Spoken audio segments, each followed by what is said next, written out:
Good afternoon. Welcome to the City of Mason, our special council meeting work session. Today is a beautiful spring day. It's April 25th, 2020. Mr. Hanson, could you please call the roll? Councilmember Nelson. Here. Councilmember Chance. Here. Councilmember Bradburn. Here. Councilmember Stricula. Here. Vice Mayor Gilb. Here. Councilmember Hunterlaw. Here. And Mayor Grossman. Here. Vice Mayor Gilb, would you mind opening us up with a prayer? Certainly.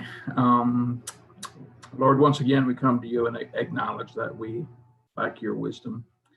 Father, we pray for our city, our state, our nation, the whole world. Father, just bring us together and keep us in your care. Give us the wisdom we need today. Bless our council meeting and our discussion.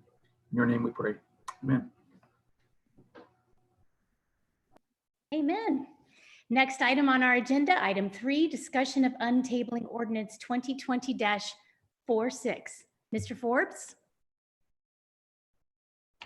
Okay, thank you, Mayor. I guess what I would remind council is at the last meeting, Ordinance 2020-46, as well as some other discussion of other matters was tabled.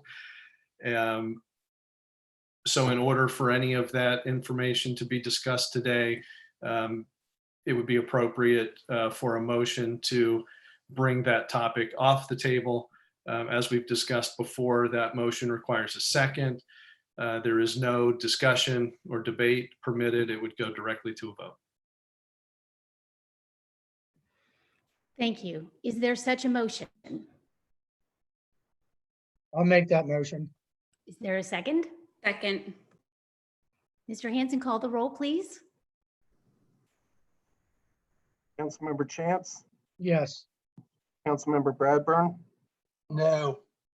Councilmember Stricula. Yes. Vice Mayor Gilb. No. Councilmember Hunterlaw. No. Mayor Grossman. No. Councilmember Nelson. Yes. Mr. Forbes? That was 3 affirmative votes, therefore the motion fails. So according to the last meeting, Ordinance 2020-46, any other discussions and matters involving small businesses, the chamber and the CDC, or any discussions, proposals, or legislations about those matters remain tabled and are not subject to discussion today. Thank you. Councilmember Nelson? Yes. I just want to remind you that I do have the floor, so I would appreciate if I would not be interrupted. As one of the council members who called this special work session today, I expect the courtesy of being allowed to speak. Unlike Thursday, when Councilmember Bradburn took the floor, made a flurry of misrepresentations, in a sense, filibustered the council and steamrolled the proceedings until the session was adjourned without doing the people's business. Isn't that why we are here, to do the people's business?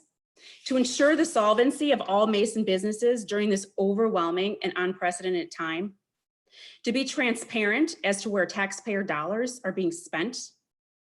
I could go on to defend myself against Councilmember Bradburn's attempt to misrepresent my statements regarding the matter in an obvious attempt to deflect the shortcomings of the 4 council members who continuously play games with our city.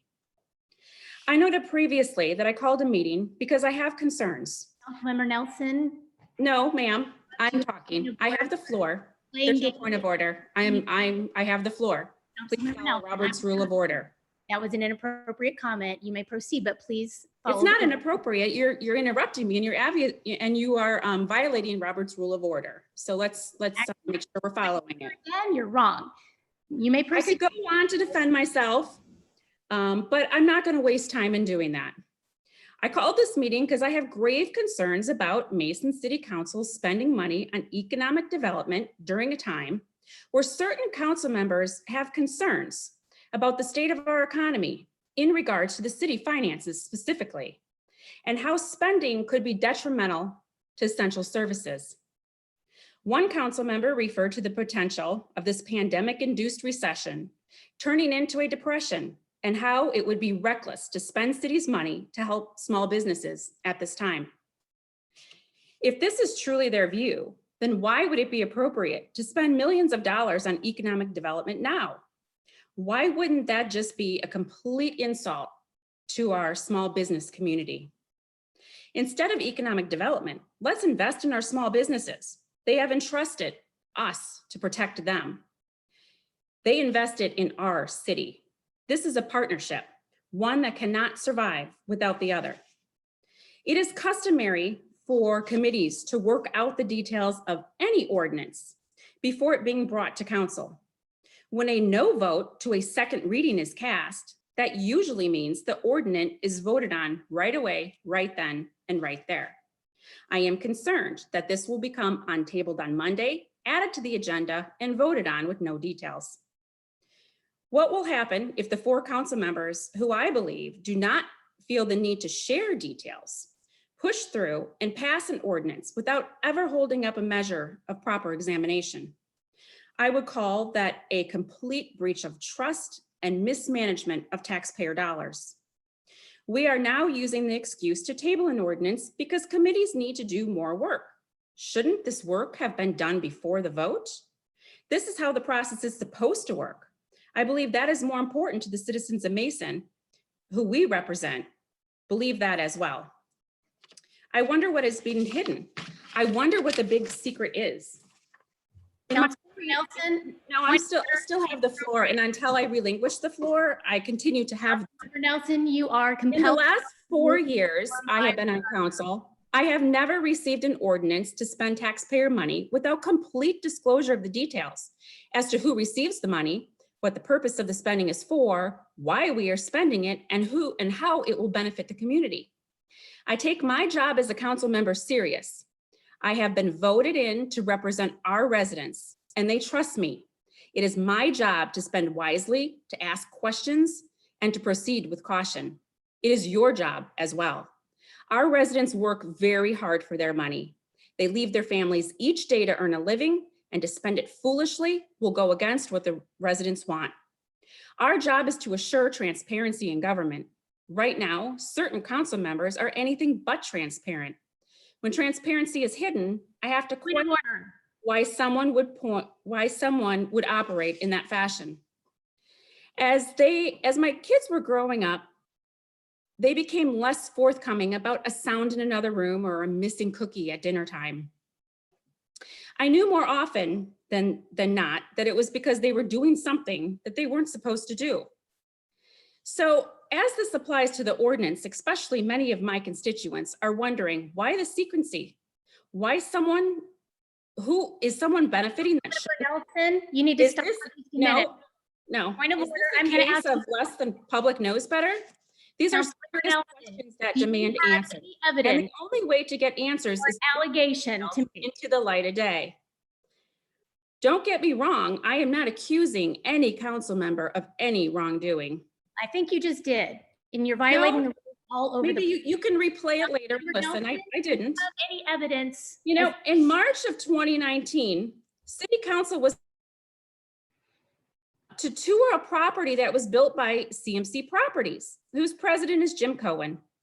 I found it strange then, and even more curious now, the closeness of a relationship of Mr. Cohen was with a certain council member. I later came to believe a friendship existed, which includes wine nights, parties, and even date nights with their spouses at elegant restaurants. Fast forward to March 2020. I received an unsolicited email from a resident with a newspaper article proudly proclaiming that Mr. Cohen was working on a project in Mason. Funny though, as I don't ever remember approving any projects between CMC Properties and the city. So forgive me for asking, but in the absence of specific details, is any of this economic development money in question going to Jim Cohen, CMC Properties, or companies or ventures that Jim Cohen is involved in? Again, don't get me wrong, Mr. Cohen and CMC Properties have done a wonderful job in other communities, and I am not opposed to working with them in the future. But what I am opposed to is any city council member making any business deals in secret, if that is what is happening. I need to remind you of your obligation as council members to recuse yourself from not only participating in any part of any conversation relating to this ordinance, but also to refrain from voting on an issue with which there is an obvious conflict of interest. Call me old-fashioned, but I believe being friends with someone on a personal level who is benefiting from city money, where you approve projects that benefit for those friends, would be considered a conflict of interest. I hope that council can have a productive conversation today. I hope we can act like mature adults and continue to be good leaders of this community. We will not always agree on things, but it is crucial to discuss them, address the pros, the cons, and the concerns. I hope we can do this today. With that, I would like to recommend untabling Ordinance 2020-46. Thank you. Is there a motion to untable Ordinance 2020-46? I make the motion. Is there a second? I'm going to call point of order, Mayor. I think we've already had that motion. It's already been voted on and decided. So I think the motion's out of order, but I'll rely on the parliamentarian for that. Yeah, let's ask our law director. Is that motion out of order? I'm not sure. Well, I believe that the prior motion was I think broader than just untabling 2020-46. I believe you could probably see that the first motion was to just untable all of the matters that had been untabled, that had been tabled. That motion failed. This is a more specific motion to untable specifically Ordinance 2020-46. There's been a motion, but I'm not sure if there was a second. Do we have a second? I'll second. Okay, Mr. Hanson, please call the roll. Councilmember Bradburn, No. Councilmember Stricula, Yes. Vice Mayor Gilb, No. Councilmember Hunterlaw, No. Mayor Grossman, No. Councilmember Nelson, Yes. Councilmember Chance, Yes. Okay. Is there anybody who would like to respond to Councilmember Nelson's comments? Councilmember Chance? I don't know if it's much of a response, but just, That's what I asked for. We're gonna stay on track with that. Kathy, okay. What I was going to ask, here's the question. Yeah, in regards to what Councilmember Nelson did, I think you interrupted her 5, 6, 8 times. When Councilmember Bradburn sat there and blatantly lied, you did not do one of those point of orders. And I would like to know why, where Mr. Bradburn could sit there and call these falsehoods out and everything was good and everything is copacetic on that side. But when Councilmember Nelson's trying to make her point, you sat there in point of order. I Yes, mean, you've just got to show that I mean, the favoritism that's being seen here is just absolutely absurd. And that is not what we're supposed to be about. I think Councilmember Nelson, I mean, guys, I came into this thing, I'm hoping that we can act like adults and we can have a conversation. And I'm just very, very confused on why we cannot have a discussion around 2020-46. I mean, it's like we're trying to change the Constitution of the United States of America. What is your problem? I would like to ask each one of our council members, start with Mr. Hunterlaw, go to Mr. Gilb, go to Mr. Stricula, go to Mrs. Nelson, and go to the mayor here and say, why can't we discuss this? TJ, do you want to start off with that? Why can't we discuss this? Councilmember Chance, you are not the chair. You must address your questions and comments to the chair. Well, Mayor, can you ask that question for me, why we can't Yes, discuss and this, I will please? answer your questions that you Thank you. addressed to me. Does that get me a check off on the board? Could you please ask that question? I really want to know this. I really do. Stop. What's that? You're being incredibly disrespectful and misogynistic, and I would like for you to stop. There goes those threats again. That's not a threat. I am That asking. was a name called. You Please called mute me a your name. Were you going to ask my question? Mute your microphone. Are you going to ask my Councilmember question? Nelson made several allegations that are not true. She violated the rules of decorum by bringing a private citizen's name into her dialogue. She is making all kinds of speculations and conjectures. She is not giving any evidence. She is rumor mongering, and she is abusing this council in this public forum to. I don't think I did any of that, Kathy. If you go back and listen carefully and pay attention. I don't know who you're Mine talking were all about. questions. You're I not. didn't accuse anybody of anything. I asked questions. I didn't accuse one person of one thing. Accused people through your No, process. I didn't. A Signed motive, and I'm not here to argue with you. I'm here to chair the meeting. I'm answering Councilmember Chance's question. She's in violation of the rules. And unfortunately, she's not respectful enough to stop when the chair asks her to stop. And I wish the rest of this council would read Robert's rules and help me enforce them, because it does take a team. All right. Councilmember Chance had a question for council, even though we're not supposed to talk about it because it's tabled. So I'm going to reject that question. You all know that we have tabled Ordinance 2020-46 because we have asked for time to work in committee, which keeps getting interrupted by these special meetings being called by Council Members Stricula, Nelson, and Chance. We have said it over and over ad nauseum. We need time, and that is why it is tabled, and that is why we are not talking about it today. Council Member Stricula. Oh, thanks for acknowledging me. I appreciate that. I do want to say a couple of things, and I know Councilmember Nelson didn't want to specifically mention the many falsehoods that Councilmember Bradburn mentioned on Thursday. And unfortunately, we're back at this again, where we're talking about things where I feel anyway compelled to talk about things that you have said or others have said that it's just completely misleading and misinformation to the public. So we've got to go back and correct those before we can even move forward. And I want to spend some time. I mean, I don't have a prepared statement, excuse me, but I do have some notes. And I can't possibly comment on every false statement that was made. So here's just a couple. And actually, Mayor, you just brought it up. Council members interfering with committee meetings. We're not even on those committees, right? The three that you just mentioned, we're not even on those. You guys can call those at any time. I encourage you to. You should do it. So that's false. We're not interfering with anything. Abusing our ability to call meetings is allowed by our charter. That's a quote from Councilmember Bradburn's statement. There's nothing in the charter that says we have to limit the amount of meetings that we can call. And if we feel compelled to call those because we think it's the right thing to do for the residents that we represent, then I think we absolutely should. That's why it's in the charter. So it prevents somebody like you having the only control to call the meetings. Councilmember Bradburn said, and again, it's another quote, discourage the public from seeking federal assistance and have given Mason residents false hope that the only solution is with local government.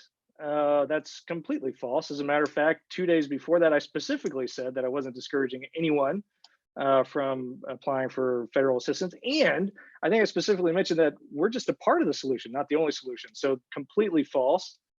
And another quote from Councilmember Bradburn, over and over again, members have discouraged the public from seeking federal. Oh, you just said it twice. Apparently it was that important. And you mentioned a Facebook post from a council member from March 23rd. And I think it's important that the public knows that that's a whole 5 days before we even had our first meeting to talk about small business relief. So why that's even relevant, I have no idea, but perhaps somebody's feelings got hurt, and that's actually the crux that has stopped all this from moving forward. So next, no, I'm not done yet. Then Councilmember Bradburn said that he actually quoted a quote from a letter that the Maid Chamber put out there.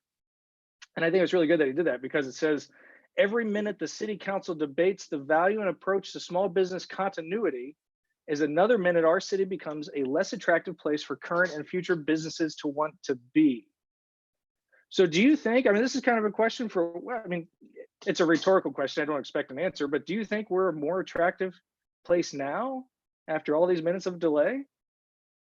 I mean, absolutely not. So I appreciate Councilmember Bradburn actually proving the point that the chamber knows more about small businesses than we do. So thank you for that. And then another flat out lie is he said the CDC has rejected our offer to engage to execute the program. That's a quote that he said. There's actually a press release that they state, discussions continue on how to execute this ordinance. False, Councilmember Bradburn, that's absolutely wrong. Okay, so Another one you mentioned was asked to give 500,000. And the fact that we're even talking about this is just ridiculous, but you brought it up in the last meeting. We've got to correct it so the public knows. You asked to give we asked to give $500,000 to private group with vague criteria and sole discretion and anonymous selection committee. So again, if you guys had spent as much time watching these videos and transcribing these videos, or actually looking into this ordinance as you spent transcribing these videos and going back and looking at them, we probably would have known that that anonymous selection committee was not anonymous to us. I mean, it's ridiculous. So anyway, you should refocus your time on things that are productive, I think. Just a suggestion. And then finally, he said, never offered to read the sound plan into record. Anybody could have asked it. Anybody could have asked to read it. And I think, and then you said we had lengthy process. So I don't know what else you exactly wanted me to do or have done there. So at any time, if you would have asked, we could have read the entire service agreement, which was Exhibit A on the ordinance. We could have read the executive summary from the CDC. As a matter of fact, I think they did for 3 hours. Again, I'm beating a dead horse here. And then the final thing, and I think you mentioned it at least 2 times. You might have mentioned it 3 times, and the mayor just mentioned it, that you need time. You need time to work through this. I absolutely agree. You probably should take time. However, I just want to bring up the meeting notes from our last council meeting. And again, these aren't approved yet. I'm sure they'll get approved on Monday. But we voted on Ordinance 2020-46, the same ordinance that you're saying we need time to go through committees and figure it out because it's really empty, right? And you said it a couple of times, we need time. We voted on it, it passed. As far as from the first reading. And then there was a motion to suspend the rule and allow for adoption of, this is straight out of the meeting notes. So motion to suspend the rule and allow for adoption after the first reading, which was made by Vice Mayor Guild, and then seconded by Councilmember Honorlaw, who doesn't like things shoved down his throat, because he said that 2 meetings ago too, right? But we're gonna push this thing through, the thing that you said we need time on. And there were 4 yays actually that voted for. I think we know who those 4 are, and then the 3 nays, Councilmember Nelson, Chance, and myself.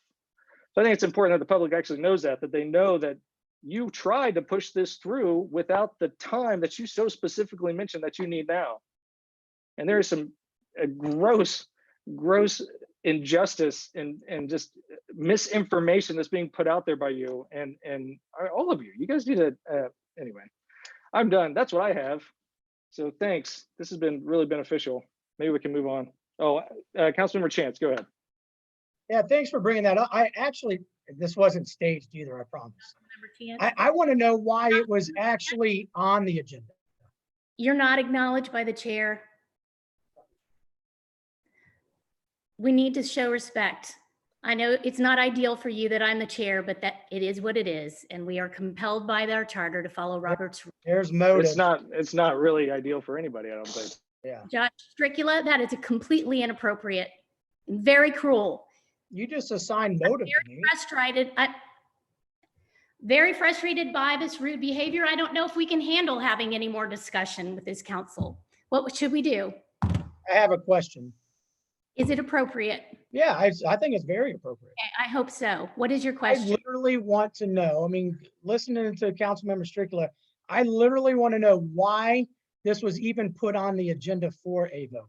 If you guys need so much time and committee work, why didn't you do that before we even voted on it?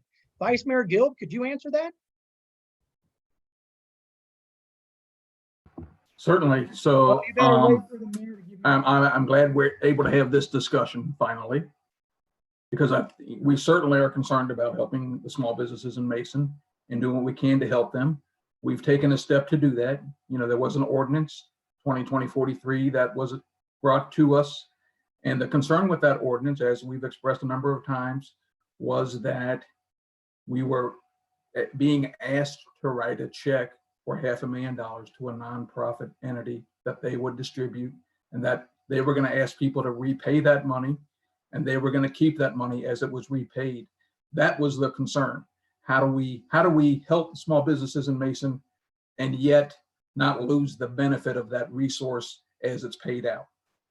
We amended that to a gift card program, and that gift card program is yet to be executed, but remains to be executed. The concern there again, certainly it is a public purpose to use that money to help our small businesses where we can. The concern was what we do with the public benefit once that resource is acquired. And that ordinance is left fairly open in terms of what do we do once we acquire that asset. There's nothing that we have put in there. There's no handcuffs that we put on that ordinance in terms of what could be negotiated with the CDC if they want to implement that gift card program. Certainly, if there's concerns they have about not being a liability, we're concerned that not be a liability to small businesses.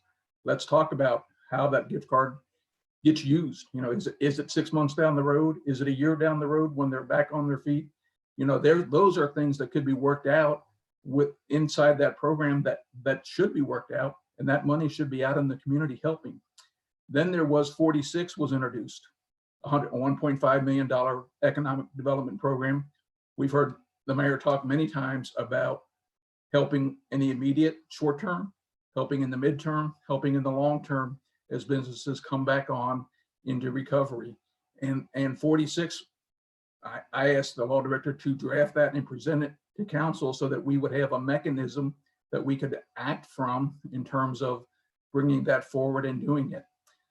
Certainly, we've had a couple finance committee meetings where I floated the idea of a tax refund advance program, trying to think of a way, you know, if the CDC is going to come and say, well, we're only interested in operating a program if when the money comes back to us, we get to keep it and we get to decide what to do with it in the future. That concerns me in terms of maintaining that public benefit, that resource for the public. So I was looking at, can we do a tax refund program where the city actually advances money directly to people rather than through the CDC, and that there's a mechanism to get that money back into the city coffers rather than into the CDC coffers. And so that's why that program was out there, talked about in finance committee. We have staff looking at that, trying to decide, can we do that? How do we do that? How do we help small businesses in the community? I think it certainly is a proper public purpose for us to be involved in that effort. The question becomes, how do we retain access to the resource once it's acquired? I am not in favor of writing a check to anybody, any nonprofit entity, and not having that money come back to the city if in fact they're going to require that money get repaid. I think it should be repaid to the city. And so that's where we're at. Certainly the finance committee is looking at a tax refund program. Can we advance $2,500 to affected businesses and have an agreement that, like the CDC, if they're going to say, when you get back on your feet, repay us, well, why not we pay that to the city and bring that back into the city coffers? How do we do that? So it's difficult. So as we discussed in finance committee, this city is not set up typically to distribute on a large scale basis dollars to local entities.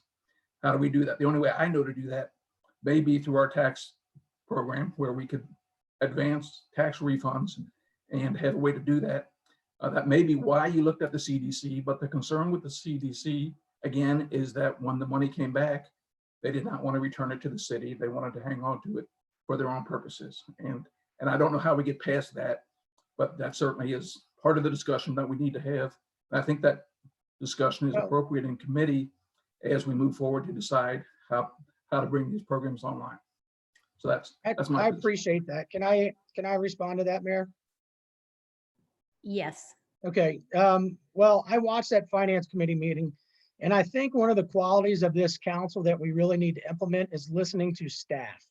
I mean, Joe was sitting next to a window when you brought that up, and I know it was tongue in cheek and we were joking, and basically I said, don't jump out of the window, Joe, because it's basically, that is an administrative nightmare, Vice Mayor Guild. You know it, you heard it. We have no mechanism to do that.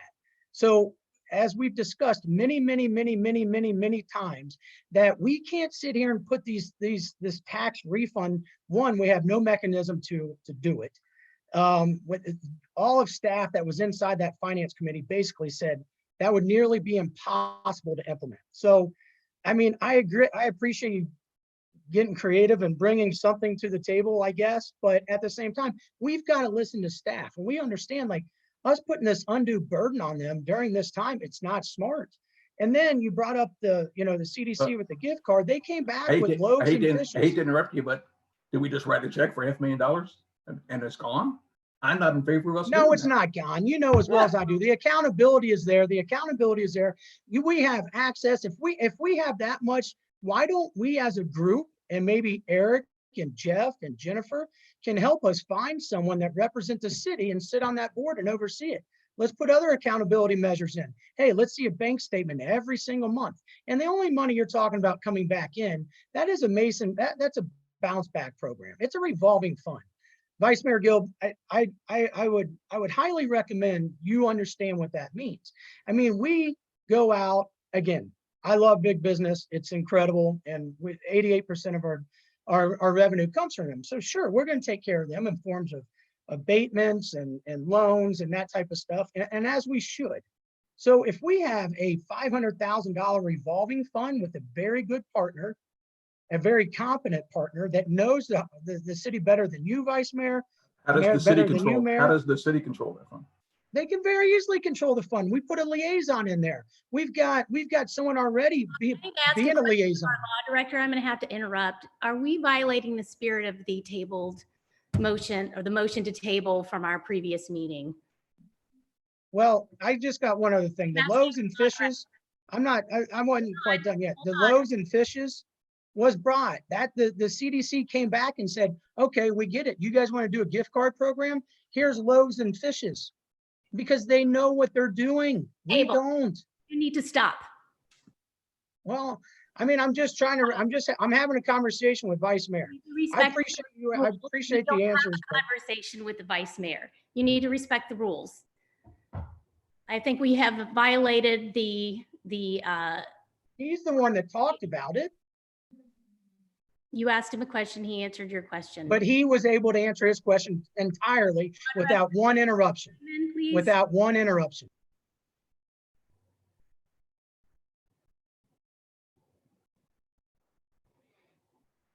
I'm sorry, is there a question then to me? Yes, I'm thinking that we have violated the tabling that we passed at our last meeting, and we need to redirect. I can only tell you what I said at the beginning, and that the motion that was adopted at the last meeting was to table any other discussions and matters involving small businesses, the chamber, and the CDC, as well as any discussions, proposals, or legislation about these matters. Okay, we're gonna have to rein it in then. We've definitely overstepped. So is there someone who hasn't spoken yet that would like to speak?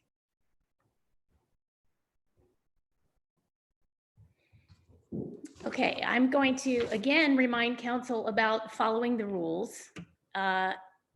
We will be going into a time of public input momentarily.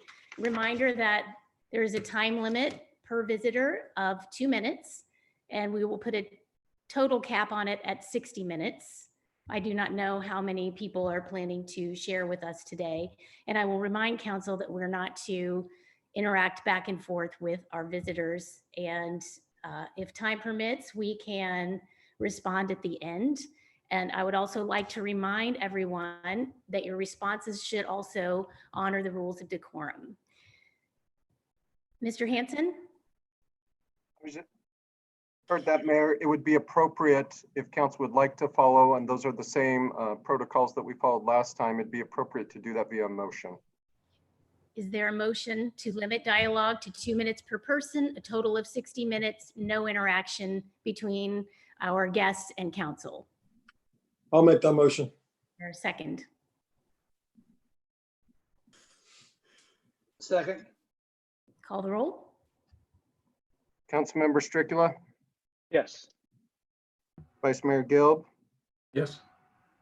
Councilmember Hunterlaw, Yes. Mayor Grossman, Yes. Councilmember Nelson. Your mute is on. I thought we had a chance to discuss it before we voted. Isn't that correct? That's how they always are. That's how it always is. I didn't know about that with this type of motion. Let's ask our parliamentarian. I mean, this is, If the motion is just to establish the rules, then I think that would be subject to discussion if there is some. Okay, so how about we reverse here? And is there any council discussion? I apologize for missing that. Councilmember Nelson, about the motion on the floor. Yes, correct. I don't know why, last time we limited it because ICRC had a hard cutoff and we needed to make sure we got everything in. But when our residents have something to say, we should allow them enough time to say it. And as representatives of our city, we should answer their questions.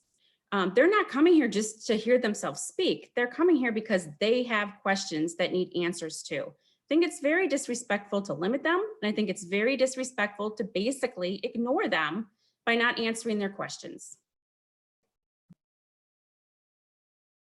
Oops. Anyone else have a comment to make on the motion on the floor? Councilmember Chance. Yeah, with that said, I mean, I know there was, when we did the 2-minute rule, I mean, I'm not here to sit there and say they can get up there for 60 minutes and talk or even, 10 minutes. But I think we had to cut some people off, and I know Assistant Manager Heft didn't enjoy that. So if we just increased it to 4 minutes, 5 minutes, is that fair? Councilmember Nelson, or I don't know. I mean, because they did have to get cut off, and we have never done that when we're in council chambers. If they're sitting there talking, we don't give them a time limit and say, all right, Mr. and Mrs. So-and-so, you're cut off. Thank you. And so I'd be willing to increase that to 5 or 6, 4, 5, 6. So that's my 2 cents. Anyone else? Councilmember Stricula. I mean, do we have an idea? I mean, we've got a queue. Do we know how many people are in there or how many people are down waiting to talk? I know how many, and it's a dynamic number, but currently there are 10 attendees online, and I believe 2 with Jennifer. I don't know if they all want to speak. Sure. And we allowed them to come back on, right? If there was more time within that 60 minutes. So we could do that again. But by virtue of the medium, you need to set a rule. How you set that and what length is up to the council. Okay, thanks. Mayor, Yes, Councilmember Bradburn. I have no problem in 4 minutes. Yeah, Mayor, I think I said the last time that I agree with Councilmember Nelson. We certainly should hear from our residents. If they have things they want to share with us, we certainly should hear from them in that regard and give them the time to do that. So if 4 minutes is appropriate, I'm certainly fine with that. And if we need to bring them back on, certainly, if we have time to do that, I would recommend we do so. Councilmember Honorlaw, do you have any comments? Did we get everybody? Okay. I'm okay with 4 minutes, but I'm not okay with bringing people back in. I don't think that's fair to everyone who waited in line, because not everybody will get to go twice.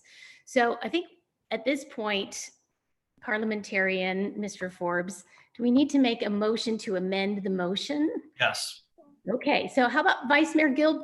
You're very good at this. Would you please make a motion to amend the motion, which was 2 minutes, 60 minutes total, no interaction. So we need at least to keep the 60 minutes and the no interaction. And then I'll let you go from there. So I think you stated it well. I would make that motion as you have presented it to amend the motion so that there was 4 minutes per participant and 60 minutes in total. And I'll make that motion. And what about repetition? There'd be no repetition. Okay, is there a second? I'll second that. Call the roll, please. Councilmember Stricula, Yes. Vice Mayor Gill, Yes. Councilmember Hunterlaw, Yes. Mayor Grossman, Yes. Councilmember Nelson, No.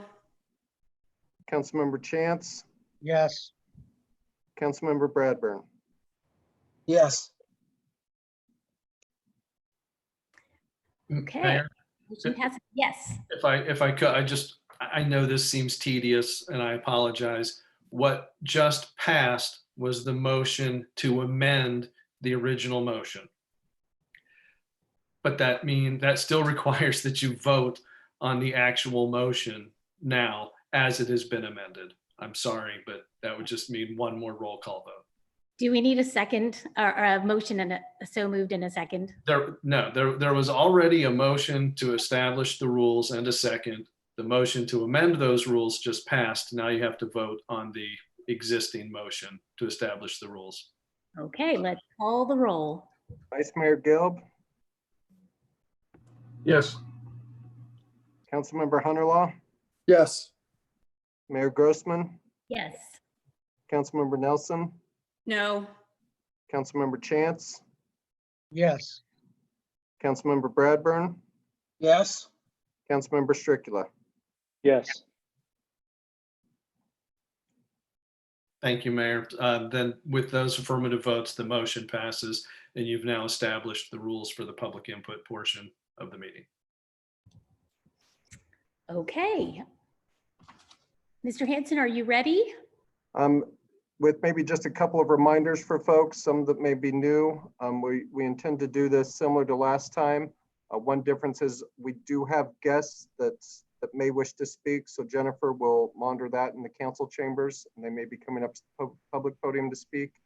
Folks that have joined us on Zoom, if they will hit the function to raise their hand, then we'll be able to call on them in order for 4 minutes and then rotate them through. I believe it'll be manageable enough that we won't have to remove them from the meeting after they speak, but that is a possibility.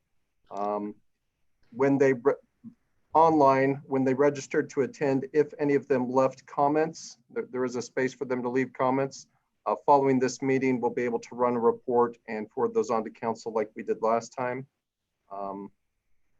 And then just a reminder to folks online to unmute their microphone when they're talking. We may not be able to know if they're talking. If we don't hear anything from someone, we may have to move on to the next person. I think that's it for my reminders. And we can probably begin with Jennifer in the council chambers if council's ready.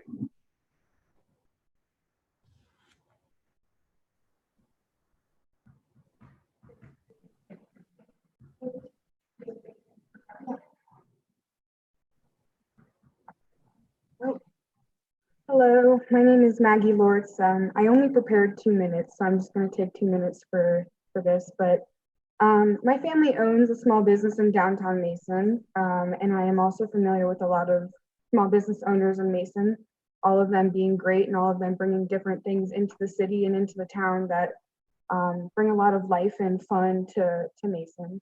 I'm 23. I say that so that Mayor Grossman, Vice Mayor Gill, Council members Honorlaw and Bradburn know that your lack of good leadership and delaying of helping small businesses has been seen and heard from people of all voting ages.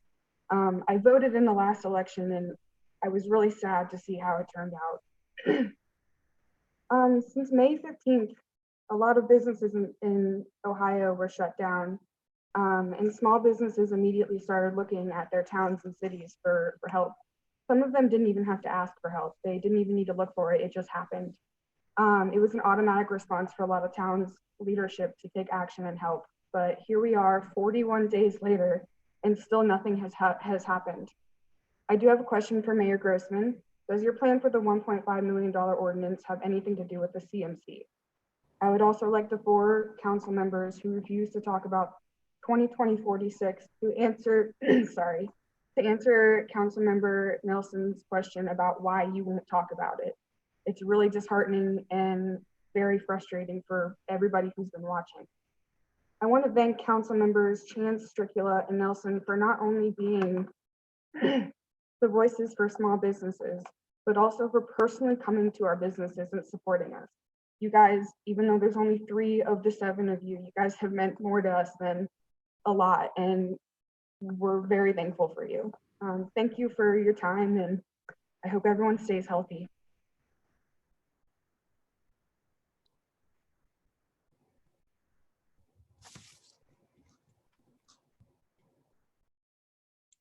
All right, Next up, we have Ms. Bennett. Ms. Bennett, I'm going to allow you to address council at this moment. You have 4 minutes to speak to them. Thank you. Hi, I have a few more questions for Vice Mayor and Mayor today. And they're around the implementation of ordinances 2020, 43 and 46. So I'm curious if you can explain to me and the rest of us who are watching, why, first of all, why did you propose to suspend the rule and adopt 2020, 46 in your most recent regular meeting? Vice Mayor Gilb, you didn't actually answer that question when Councilmember Chance asked you that earlier in this meeting. You went and started talking about 43. I want to know, why did you propose to pass Ordinance 2020, 46? There was no implementation details prepared or provided. There's been no discussion about how this actually happens. And I'm pretty amazed, because you've already made that mistake with 2020, 43. You proposed a half-baked amendment with no implementation in place, and now it can't go anywhere. And the CDC team told you that in the last meeting where they were invited to talk. There was no way for them to actually implement even the $160,000 plan for gift cards. So why did you put it on the plan and put it on the agenda and ask people to vote to adopt after the first reading? We don't know what it is yet. So I don't understand the inconsistency either, because we've spent many hours, you've spent many hours discussing 2 separate proposals to implement Ordinance 43. And then you wanted to adopt after the first reading. You refused to discuss the 46 in the special meeting called 2 days ago. You're refusing again to discuss it today. I don't understand. This isn't consistent. I know, Mayor Grossman, that you're really focused on following the rules, but I don't see you being consistent on this. It looks like bias. It looks like favoritism, that your ideas, your team of 4's ideas can just get railroaded right through, but the team of 3 hit barrier after barrier after barrier. How dare you? How dare you campaign on and demand transparency in local government, and then try to rush a $1.5 million proposal through with no details? What are you hiding? I also read the article it was published on March 8th, 2020 in the Journal News, about Jim Cohen, who is the leader of CMC Properties, working on projects in downtown Hamilton, downtown Lebanon, downtown Loveland, and he actually mentions working on other projects in Lebanon and Mason. Is there something going on here? Is that why you won't give us any details? We need answers. I want you to show the transparency that you have so touted for the last 2 years. That's all I have.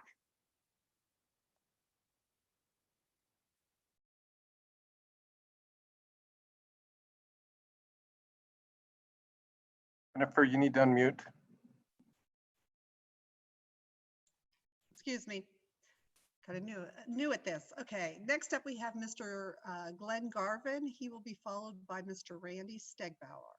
Mr. Garvin, if you would like to address council at this time.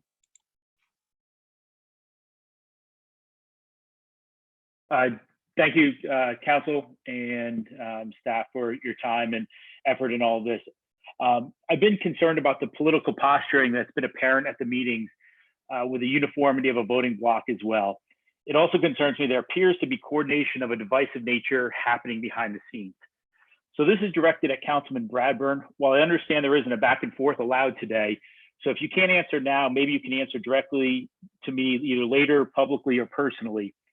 Did you write by yourself the statement that was read at the special meeting on April 23rd? Or did you receive input, editing, or feedback in any other way from any other council members or the mayor? I want to quote some things that you said in that letter that you so struggled to articulate. You complained that 3 council members have wasted time. Not true. You said that the proposal 43 had been given a lengthy and fair process. Not true. You said that members had discouraged the public from seeking federal assistance. Not true. You said that members had given Mason residents the false hope that the only solution is with local government. Again, not true. You said that you were doing your best to address an immediate need for the local businesses. Not true. You said the CDC rejected your offer to assist with gift cards. Not true. You and the Gang of Four, and I'll say this, those things, when this happened, your speech went through with all these allegations and untruths in there, but there was no question by Mayor Grossman in any of that. Today, during Ms. Nelson's talk, she was interrupted constantly with issues. So I found that very unfair treatment. You and the Gang of Four have bullied your way again in a miscarriage of your charge as council members. You read from that ridiculously divisive and in my mind, fraudulent document that talked about Ordinance 43 in that meeting, Councilman Bradburn, and then in a session that was called as a work session about Proposal 46, you spent the entire time reading about 43 and then your proposals to table 46. To that Gang of Four, what is being hidden in Ordinance Proposal 46 that requires such fear of public discussion that you cloak it in such secrecy? I just can't understand that if there's nothing to hide. Where is that transparency? Councilmember Bradburn did all three of these things when Mayor Grossman has said it is never appropriate to lie, attack character, or impugn motive. Councilmember Bradburn did all three of those things in his pre-pan talk this week. It was a red herring to avoid talking about Proposal 46. This should be grounds for censure, but at minimum should have been acknowledged by the mayor for the misdirection and personal attacks on council members. Once again, this shows the mayor's false intent when she calls for civility, lenity, grace, and mercy. She only wants this applied to dissenters, but will gladly support and encourage this behavior from her gang of bullies.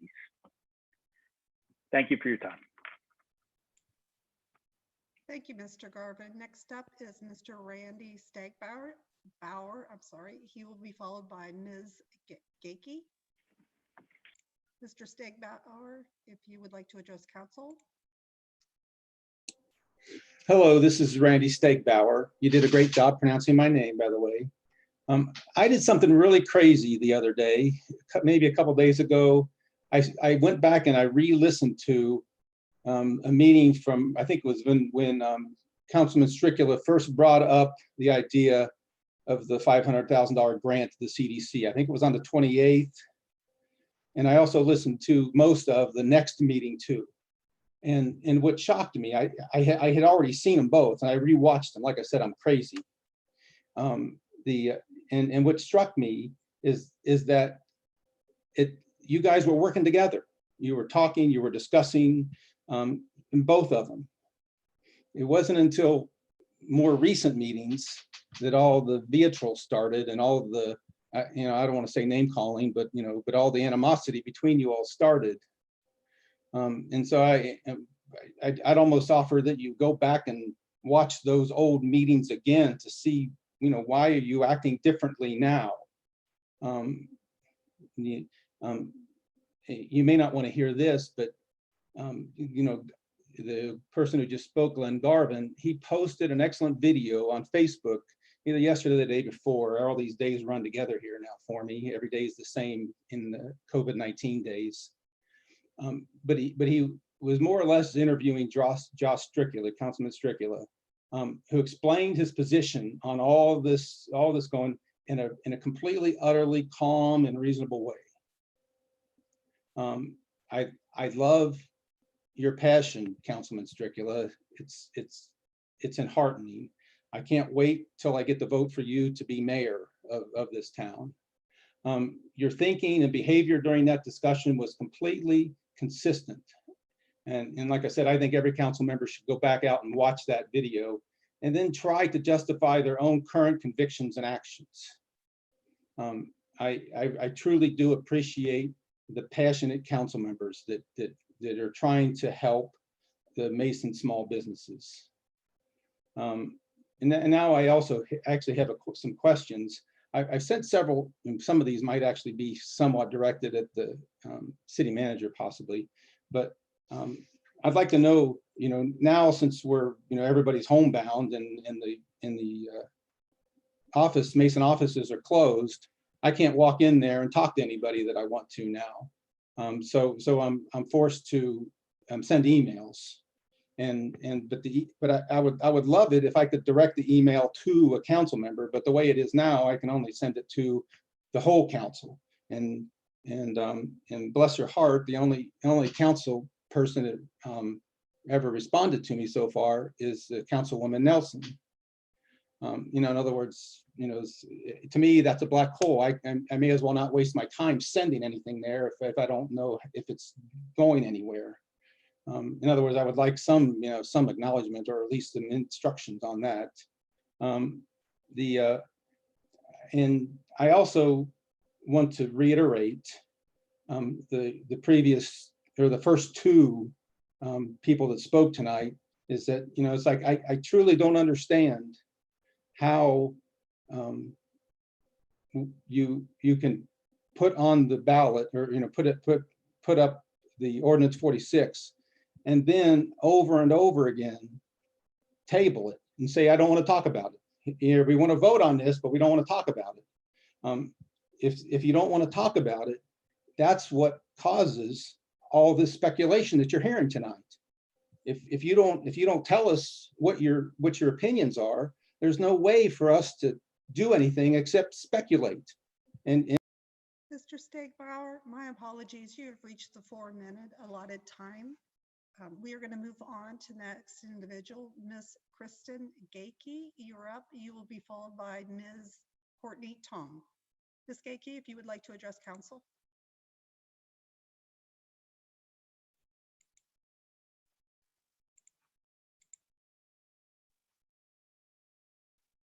Oh, I'm having some difficulties here.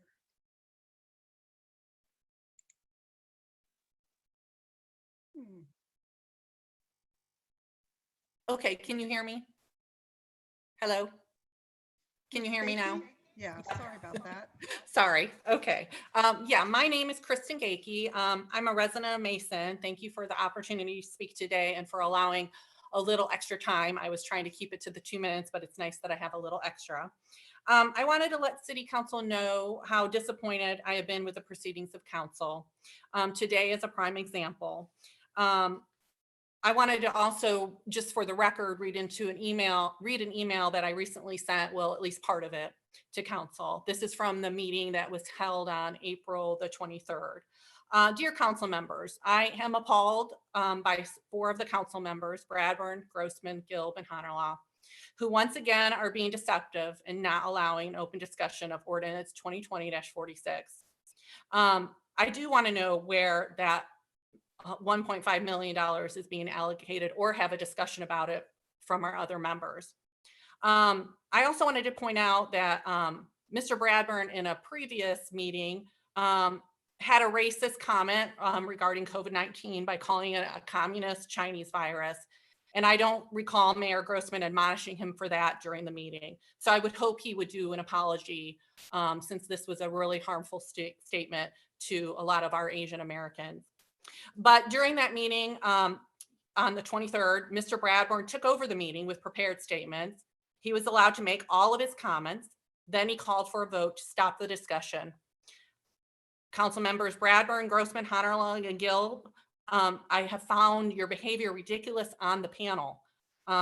You're not allowing others to speak to get more information, but continue to table any discussions.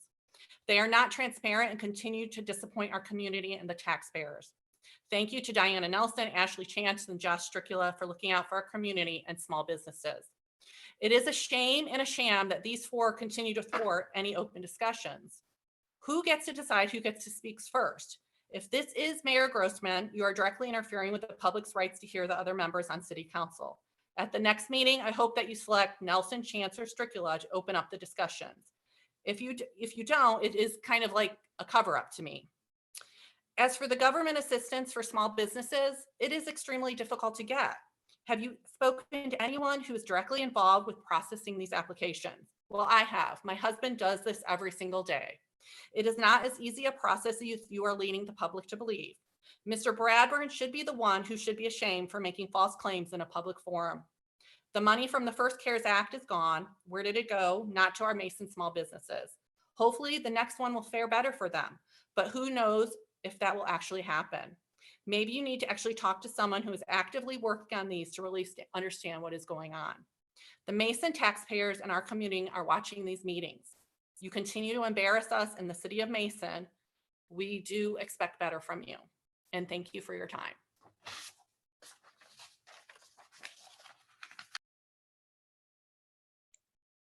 All right, thank you, Ms. Gakey. Next up is Ms. Courtney Tong. Ms. Tong, you'll be followed by Ms. Jennifer Jackson. If you'd like to address council, Ms. Tong. To provide feedback on two specific topics. And I'll really be echoing what I've heard some of the other residents already bring up.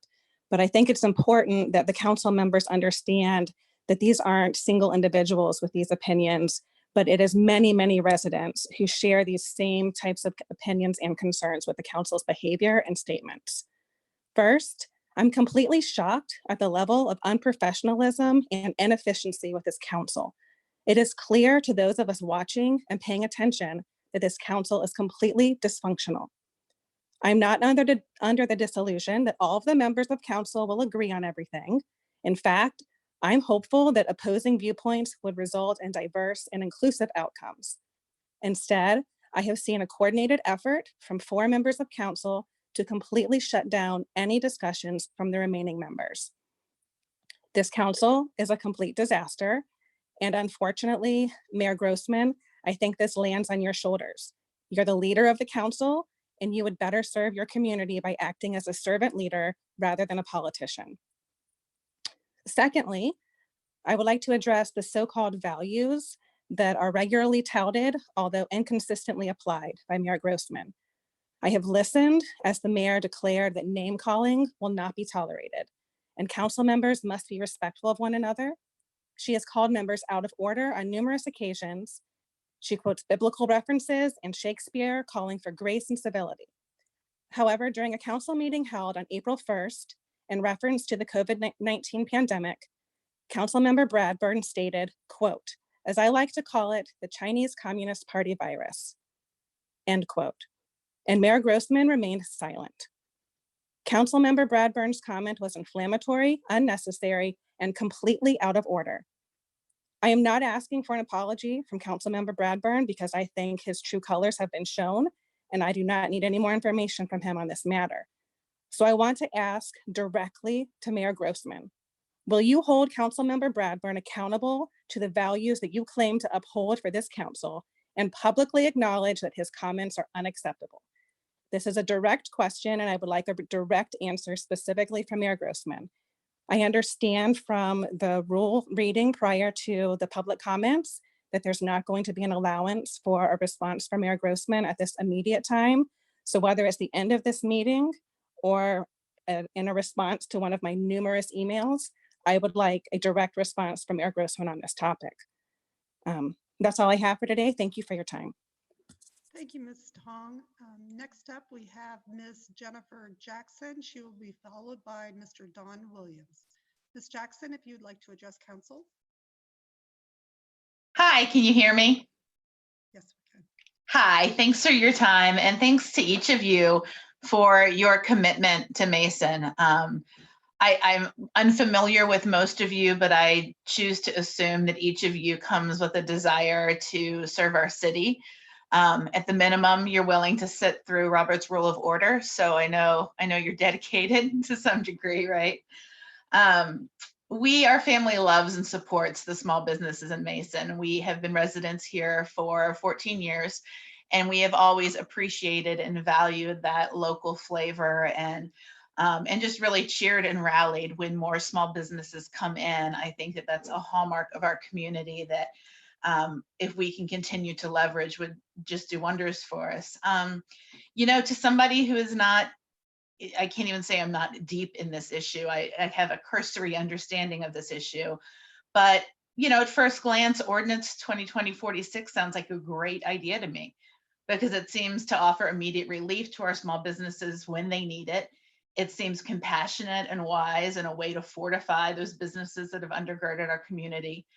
But at the same time, I'll be the first to admit I'm not a frequent flyer to council meetings. And I'll admit that I'm not aware of the nuances and the work and the details that would go into executing something like 2020-46. I don't know what the ramifications would be. And that really leads me to my main point, I guess, is that I can't fathom why the discussion of this ordinance would be tabled over and over and over again. Refusing to discuss it means that average residents like myself only sees infighting and arguing. And, you know, I've logged on to watch some of these council meetings, and it's sort of like a cross between a bad sitcom and like the adult equivalent of people just taking their toys and leaving the sandboxes and going home. And like, if I didn't know it was real, I wouldn't think it was real. So I guess I just want to end with, I'm convinced that each of you has a perspective that's worth hearing, and we aren't able to hear it as residents if you all refuse to have discussions.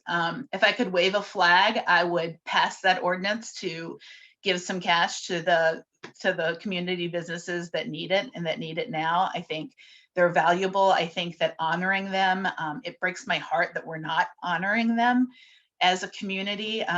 Mason's never really been short of cash as far as I could see. Again, you know, I'm a newbie here, but it feels to me that that would be the honoring thing to do to support those businesses. But at the very least, stop with the backbiting and the carrying on in these meetings. It's craziness. And I think that each of you has something to bring, and we're not seeing what you're bringing. We're just seeing a lot of fighting and a lot of arguing. So good luck. I wouldn't want to be in any of your shoes. I thank you, each of you, for your service, even though, you know, even if I don't necessarily agree with where you're coming from. But I'd like to see some grown-up discussions, because we can do this. Give Cooper another Mason moment. And thanks for your time. Thank you, Ms. Jackson. Next up is Mr. Don Williams. Mr. Williams will be followed by Mr. Mark Hackey. Mr. Williams, if you'd like to address council. Mr. Williams? Okay, can you hear me? We can now, thank you. Okay, I'm sorry. I just can't believe what I've been watching, and I've been watching all these shows, so to speak, and I don't recognize this Mason. I remember a Mason from way back. I've been here a long time, almost 70 years in this town, and I've seen a lot of growth, and I just can't believe what we're experiencing right now. And I hope you people take this to heart. This council has done things that I've seen bad councils, but I mean, I don't know what this council is. The majority by far has taken it way over bounds. It was pretty well set in stone on December 1st when everyone was put in their proper locations as far as being officer and council as to what was going to happen. A lot of people already knew this. They saw it coming, and it's happened. It's become a folly and following the political leader. And we know who that is. Let's face it, plain and simple, we know who that is. It's evident by the voting, the past voting, that every time the 4 people vote, they vote the same way. They all know who they are. I don't have to go changing any of that. Leadership is something that you earn. Leadership has to be learned. And there's a book out there, it's called $1 Trillion Coach. And I suggest that everybody read it, because it explains what a leader is and how it's handled. And it's a very good book. I want to say that we know that this coronavirus has hurt the entire country, and it certainly has hurt us as well as anybody. And we have not only got coronavirus in this town right now, but we have political virus, a political virus that's created political posturing. And we don't need that. We need to do what's right and help the people of this town and this businesses that have been hurt. I remember 1974 when we had the F5 tornadoes come through Mason, and many businesses were hurt greatly, as well as residents who lost their homes. And you know who brought them back? Small business, because I was a part of that. I've worked small business in this town for many, many, many years. And I worked it when I was in high school, and I know it can be done. And we need to help them because they've certainly helped us over the years.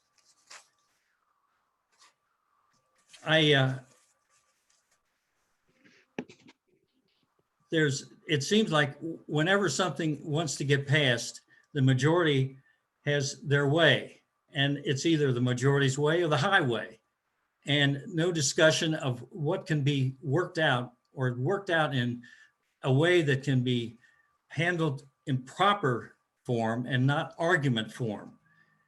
Take your political hat off, put your caring hat on. And by the way, I'm just going to ask this, as everybody else has, what's the purpose of this ordinance 2020-46? Does it benefit any of you in any way possible? I'm asking each one of you.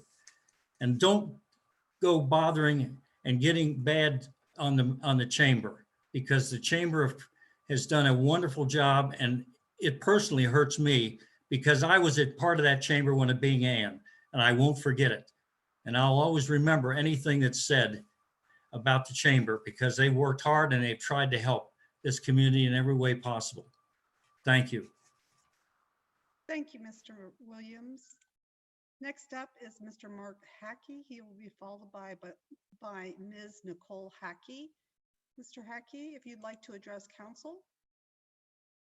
Great, thank you. So I am an 18-year resident of Mason. I've also owned a small business here in Mason for the past 15 years. While my business has been pretty much unaffected, I know many of our local businesses are hurting in a way that could never have possibly been anticipated. Mayor, you've drafted an ordinance that allocates $1.5 million with virtually no indication of its intended use. When others on council request a meeting to get information, you orchestrate, in my opinion, a strategy to shut down the meeting and table any discussion. Are you hiding something?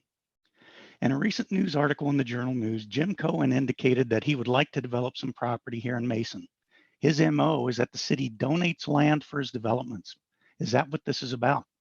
Is this your plan for that, oh, let's just throw a number out there, $1.5 million? What do you stand to gain from this? Your actions with regard to 2020-43 were reprehensible. Your criticisms were that it wasn't enough. Well, it has spelling errors. I need more time. It's too much money. It's not enough money. The vision is too narrow.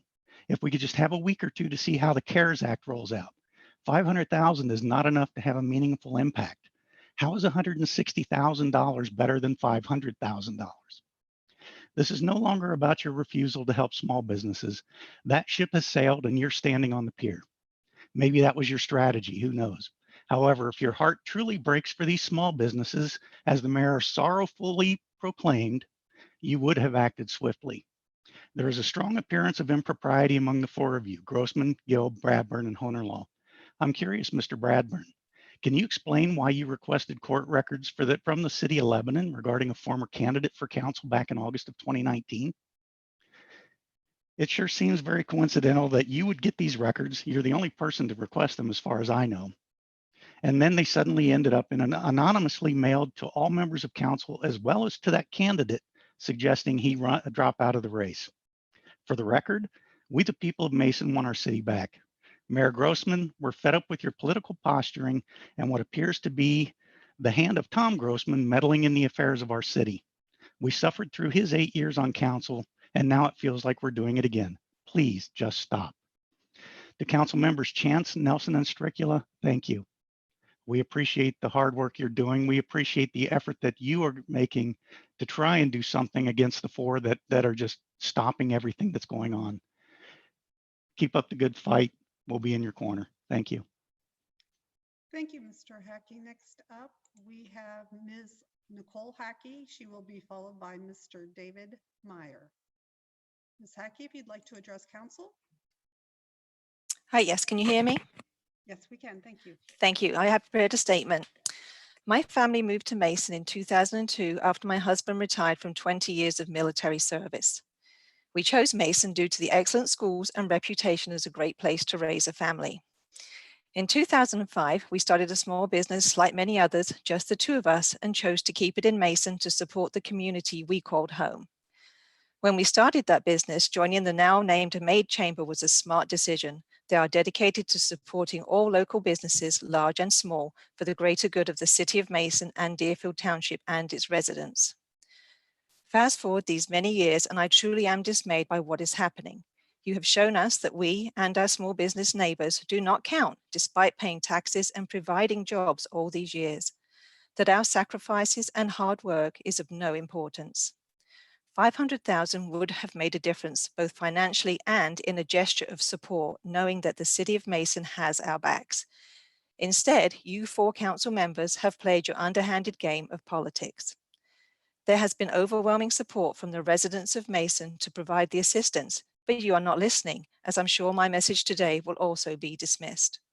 You have insulted the Maid Chamber and the Maid CDC, implying an ulterior motive behind the original proposed plan. That's your game, not theirs. You owe them an apology, but I doubt that will happen. As it seems you are going to get your way with your $1.5 million whatever plan, while ignoring the immediate needs of all the small businesses, know that everyone that has to close its doors and eliminate jobs, you will be partly to blame. So while you sit there, Mrs. Tom Grossman, with your sanctimonious smirk on your face, while you 3 backup singers sit at her feet, know that this will not be forgotten. Thank you. Thank you, Ms. Hackey. Next up is Mr. David Meyer, followed by Ms. Crystal Mag. Mr. Meyer, if you'd like to address council. Thank you, Jennifer. Thank you, staff and council. My name is David Meyer. As I sit and listen and watch your council meetings, Mayor Grossman, I am struck by one thing when I look and hear about Ordinance 46. It wasn't that far back in history. We have the same thing happen, and it was called the Affordable Care Act. And if you remember, Ms. Grossman, you were kind of acting like Ms. Pelosi at the time. Let's pass it and we can read it later. That's not how this area is going to work. Mr. Hunterlaw, I am impressed with your bio on your page because you have a quote that says, "The only thing necessary for the triumph of evil is for good men to do nothing," unquote, by Edmund Burke. That is exactly what the citizens of Mason are seeing today. You're doing nothing. Mayor Grossman, I have a question. How do you go about appointing your council members to various committees such as Economic Development Committee, Downtown Committee? Because I'm struck by the fact that Councilman Hunterlaw is the chair of the Downtown Committee. He's also on the Economic Development Committee, when in fact, by court records, Mr. Hunterlaw, you owe over $12,000 to the state of Ohio Department of Taxation for personal income tax, which you've been sued for at 10 open cases. The people of Mason expect somebody with better integrity than that to represent them. If one of the citizens of Mason was a tax evader, they certainly could not put their face in public. So I asked Mr. Hunterlaw, will you resign as council, given the fact that you have avoided paying your personal income tax in the state of Ohio in the amount of $12,000? Thank you. Thank you, Mr. Meyer. Next up is Ms. Crystal Mag. She will be followed by Mr. Jordan Arnold. Ms. Mag, if you'd like to address council, go ahead, please. Yes, I would. Thank you very much. And thank you to the members of council for allowing me the opportunity to speak today. My name is Crystal Mag and I live in the city of Mason, but I'm not a small business owner. In my opinion today, I just really want to share based on what I've seen in these past couple meetings. So I'll read a statement that I wrote.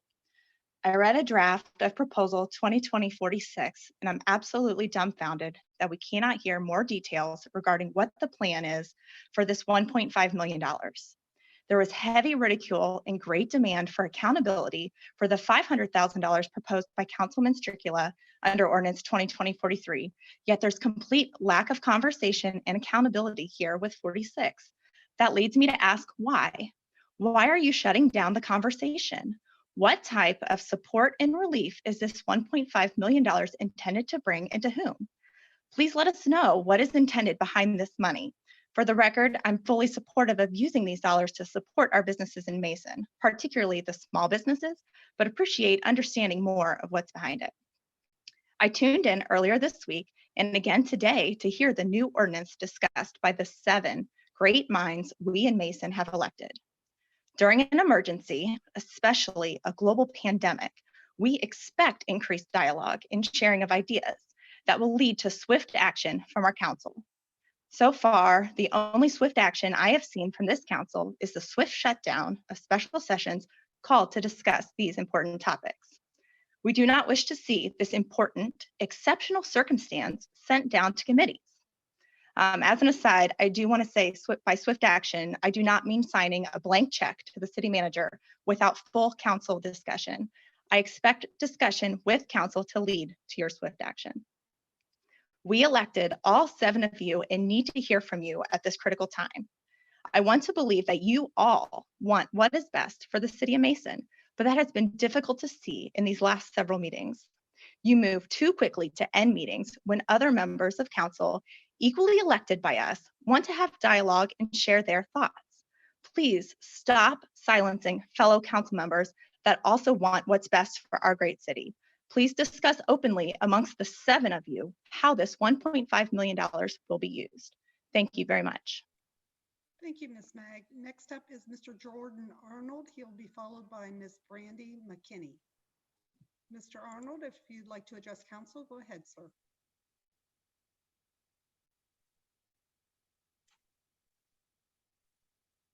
Mr. Arnold?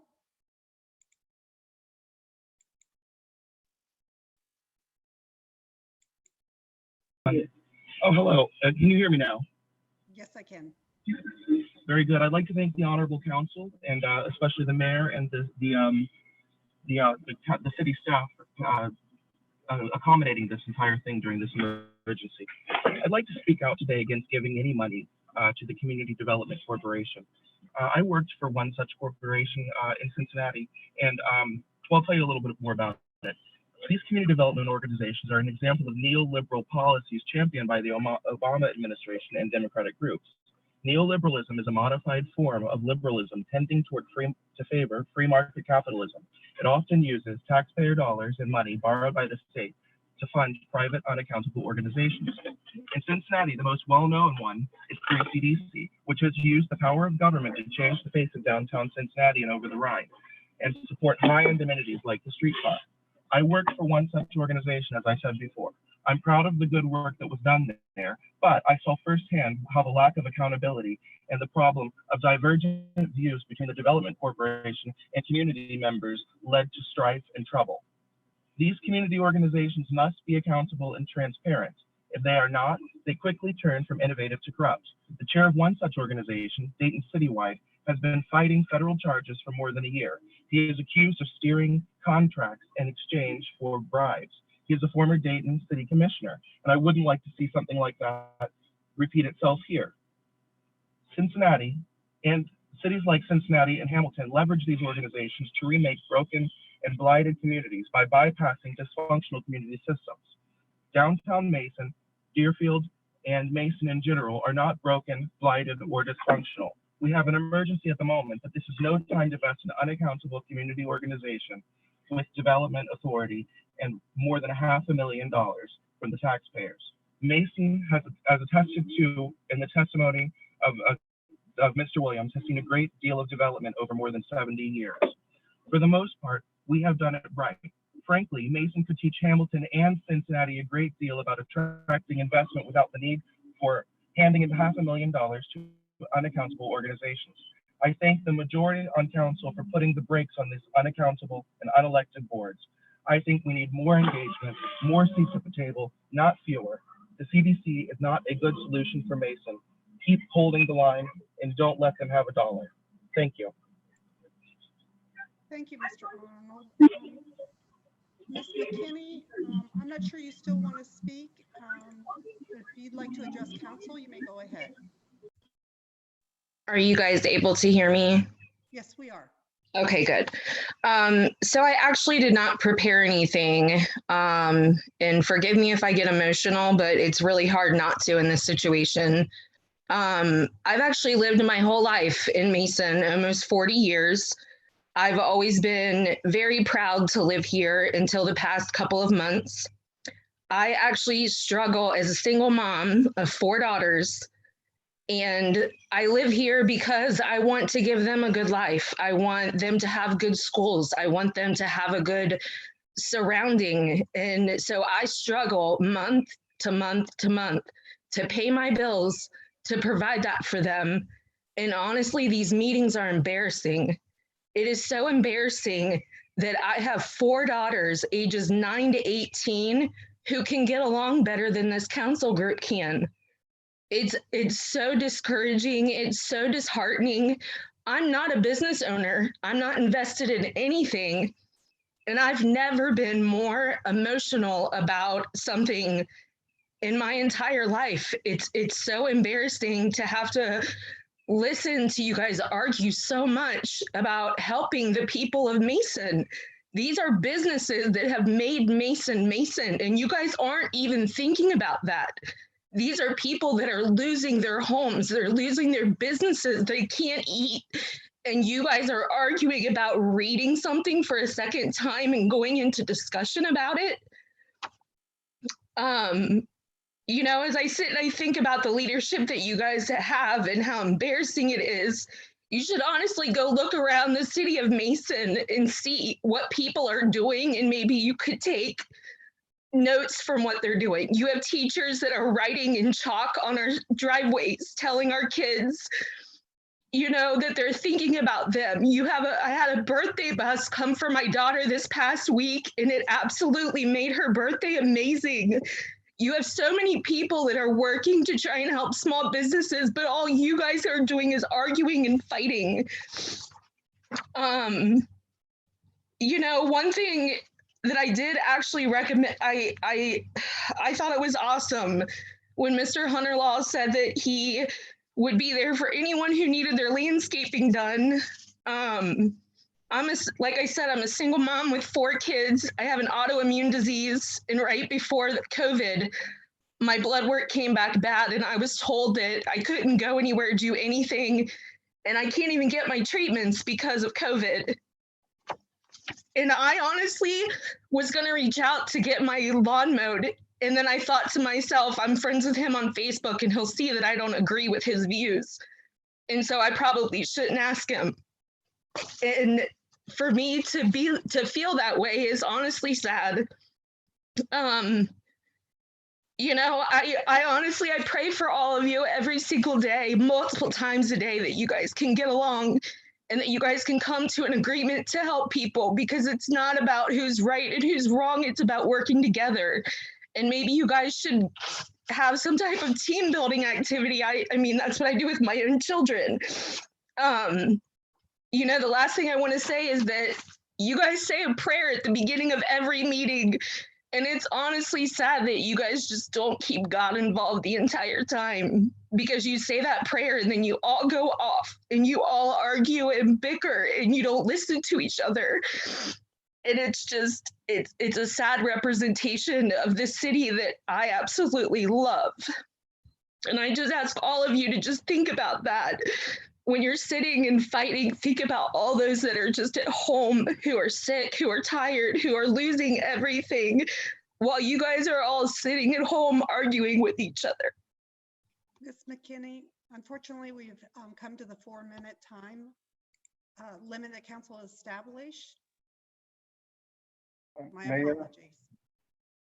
That is everybody Jennifer? that originally had their hands up that wished to address council. However, we did have a few additional people join the meeting after the public portion had initiated. I'm not sure if they know that if you do wish to speak, if you could raise your hand, we will allow you to address council. Seeing none, that would conclude the public input.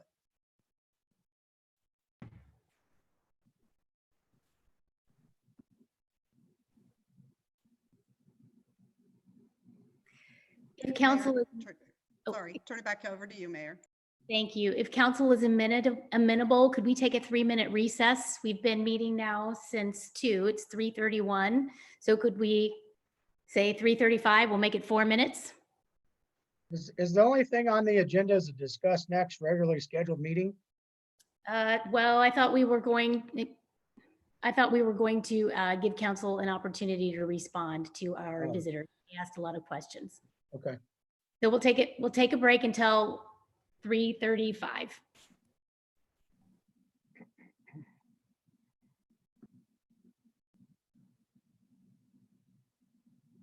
I've put the full screen up, but just as a reminder, everybody hears anything you say if you unmute your microphones.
Did we say 3:35?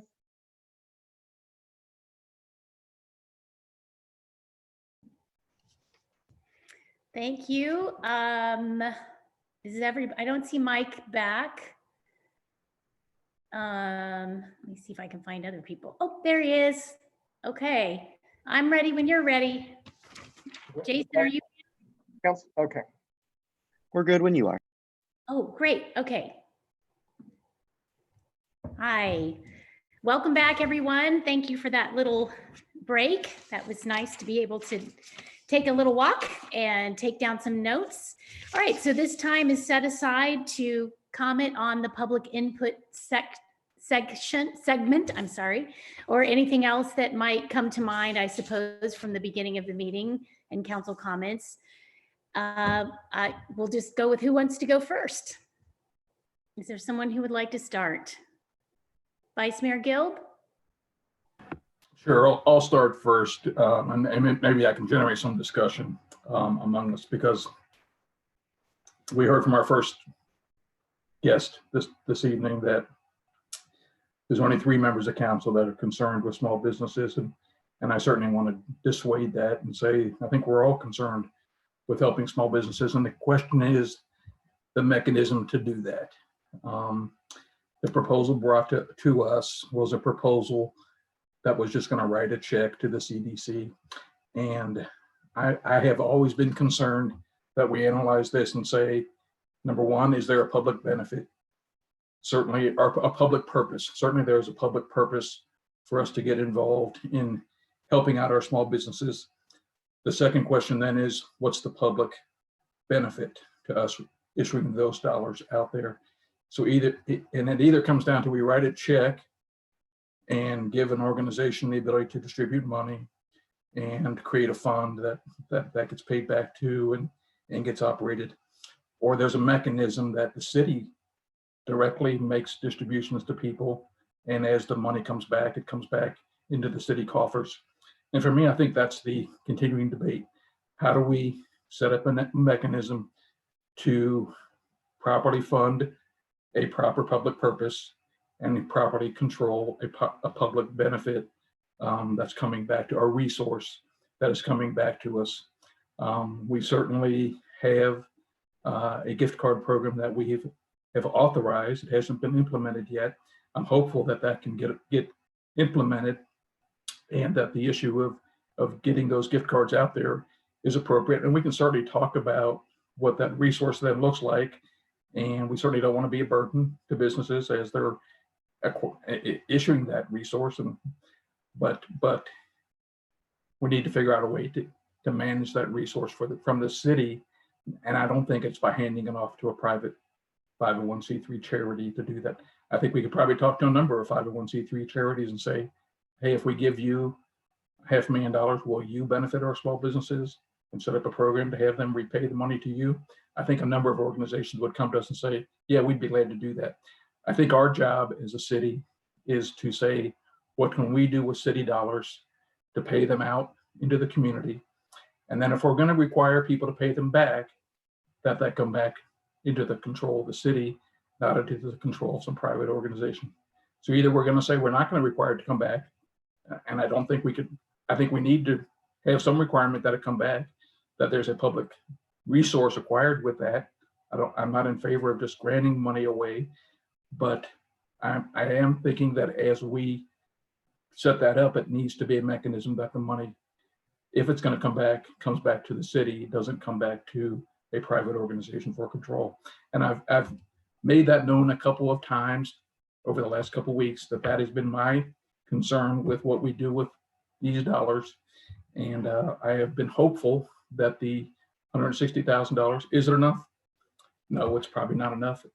What is enough? I don't know. I asked the director of the chamber, what is the need out there? I think the need's greater than any of us even know, and we can't even begin to touch that need.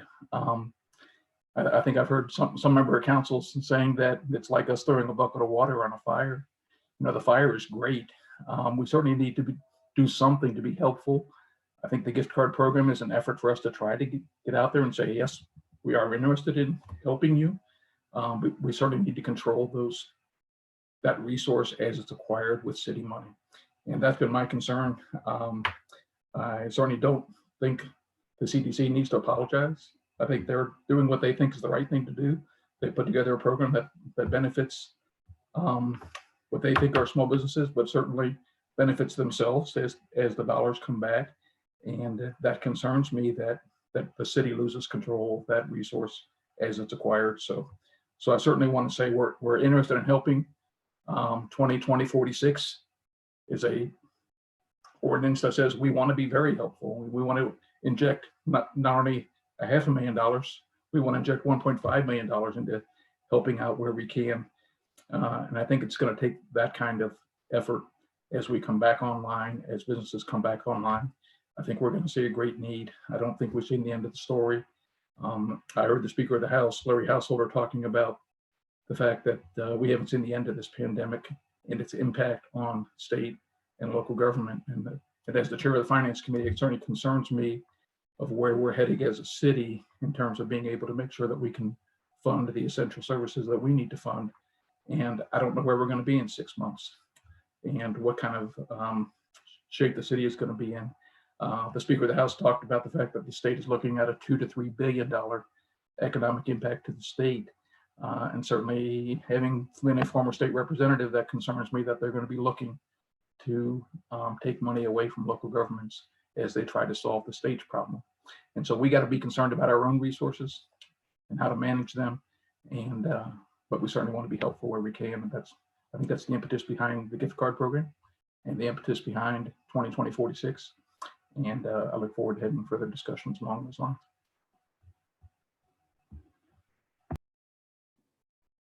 Councilmember Chance. Yes, thank you. Thanks, Mike, for that explanation. And so from what I'm hearing from you, in the event that we can have the CDC comply with the money coming back, and it's just the, I think it's a bounce back program. Is that correct? Was that the terminology they used? Councilman Strickler, was it the Mason bounce back program? I believe that's just the money that I'm talking about that would flow back into this fund. And so what I'm hearing from you is if they're amenable to not take those funds, and if there is a small business that wants to participate in our Mason bounce back program, that instead of going through the CDC, that they would come back into the city coffers. So if I'm hearing you correctly, if they are willing to do that, then it seems like we could probably execute something rather quickly of something that we've looked at for the last 38 days. Is that, I mean, I would agree. I mean, if that's something that they would be willing to do, I'm willing to ask Mr. Hansen, ask them that, opposed to those funds. I mean, I think that the concern that I heard you have was that you're concerned that they go back in these coffers. And again, a revolving fund, if we had a small business mechanism, I'm a huge fan of. But what I'm a bigger fan of getting some immediate need right now. So if the CDC is willing to oppose Mason bounce back program going into a revolving fund, but if there is ABC company that wants to participate, that they can make the check directly to the city, would that appease you, or appease some of the folks that are worried about it coming back into the CDC in the form of a revolving fund?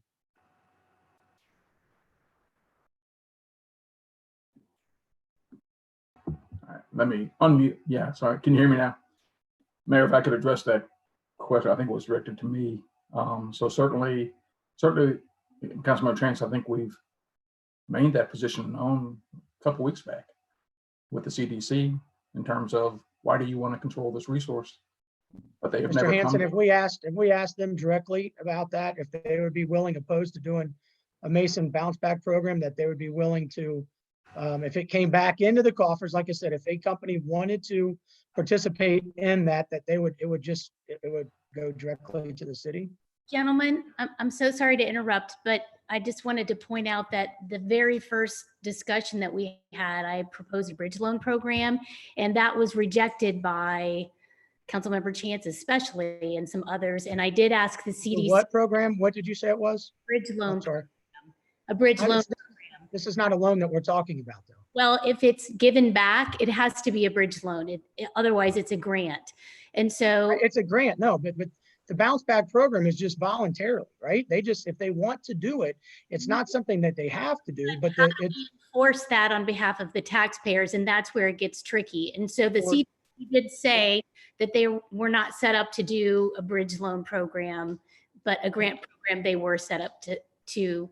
No, I'm not saying change the mechanism whatsoever. If the problem is, if there is a participating company that wants to do that, like I said, they have raise their hand and say, man, I was so appreciative of that $3,800 I got back in April of 2020. Well, it's March of 21 and we're flush again. We're doing very well. Here's the $3,800. Could that come? I mean, if you want to talk, I mean, could that come directly to the city opposed to the CDC? They can still form and function and do what they do on the front end with the application, with the selection committee, have the funds, administer the funds. We have all the accountability we need. They'll show us a bank statement once a month. If we wanted to put a liaison from the city or anywhere, the city on that board to make sure that's even more accountable, not, maybe not on the board, but just a liaison for our staff. With that, like I said, it's not a bridge loan. This is still a grant. This is still a grant. If they want to participate in the Mason Bounce Back program, they simply can write a check back for whatever they got or partial what they got. If they got $3,800 and they can afford $1,200, it's a notion. You know, I heard about that today. I was having a conversation and someone mentioned that, you know, they're the maid, I think they've got about almost $20,000 right now, and they're accepting applications and going through, and one application came in, and then he called and said, you know what, I want to retract my application because I know there are other people that are willing or that need this money more. And so that's the type, folks, that's the people we're dealing with here. And we act like they're, you know, like they're, I mean, that's the DNA of our city right now. And we act as if there's going to be some money that goes into this fund and then just poof, disappears. I mean, we've all seen it and read it plenty of different times that, I mean, and and Mr. Hanson, I think we've probably done this, but the Exhibit A that was attached to 43, every citizen should read it. And if there is a hole that they can punch in it, I would love to hear about it, but I don't think there's, I mean, I think what we're trying to do is, if it is the problem of the money coming back, I think we can figure out that box real easily and say, hey, CDC, if you're willing to, instead of that coming back into a revolving fund, if you're willing to just put that back into a form of a check to the city, let's ask them. Mr. Hanson, could you do that, please? And it's not a loan.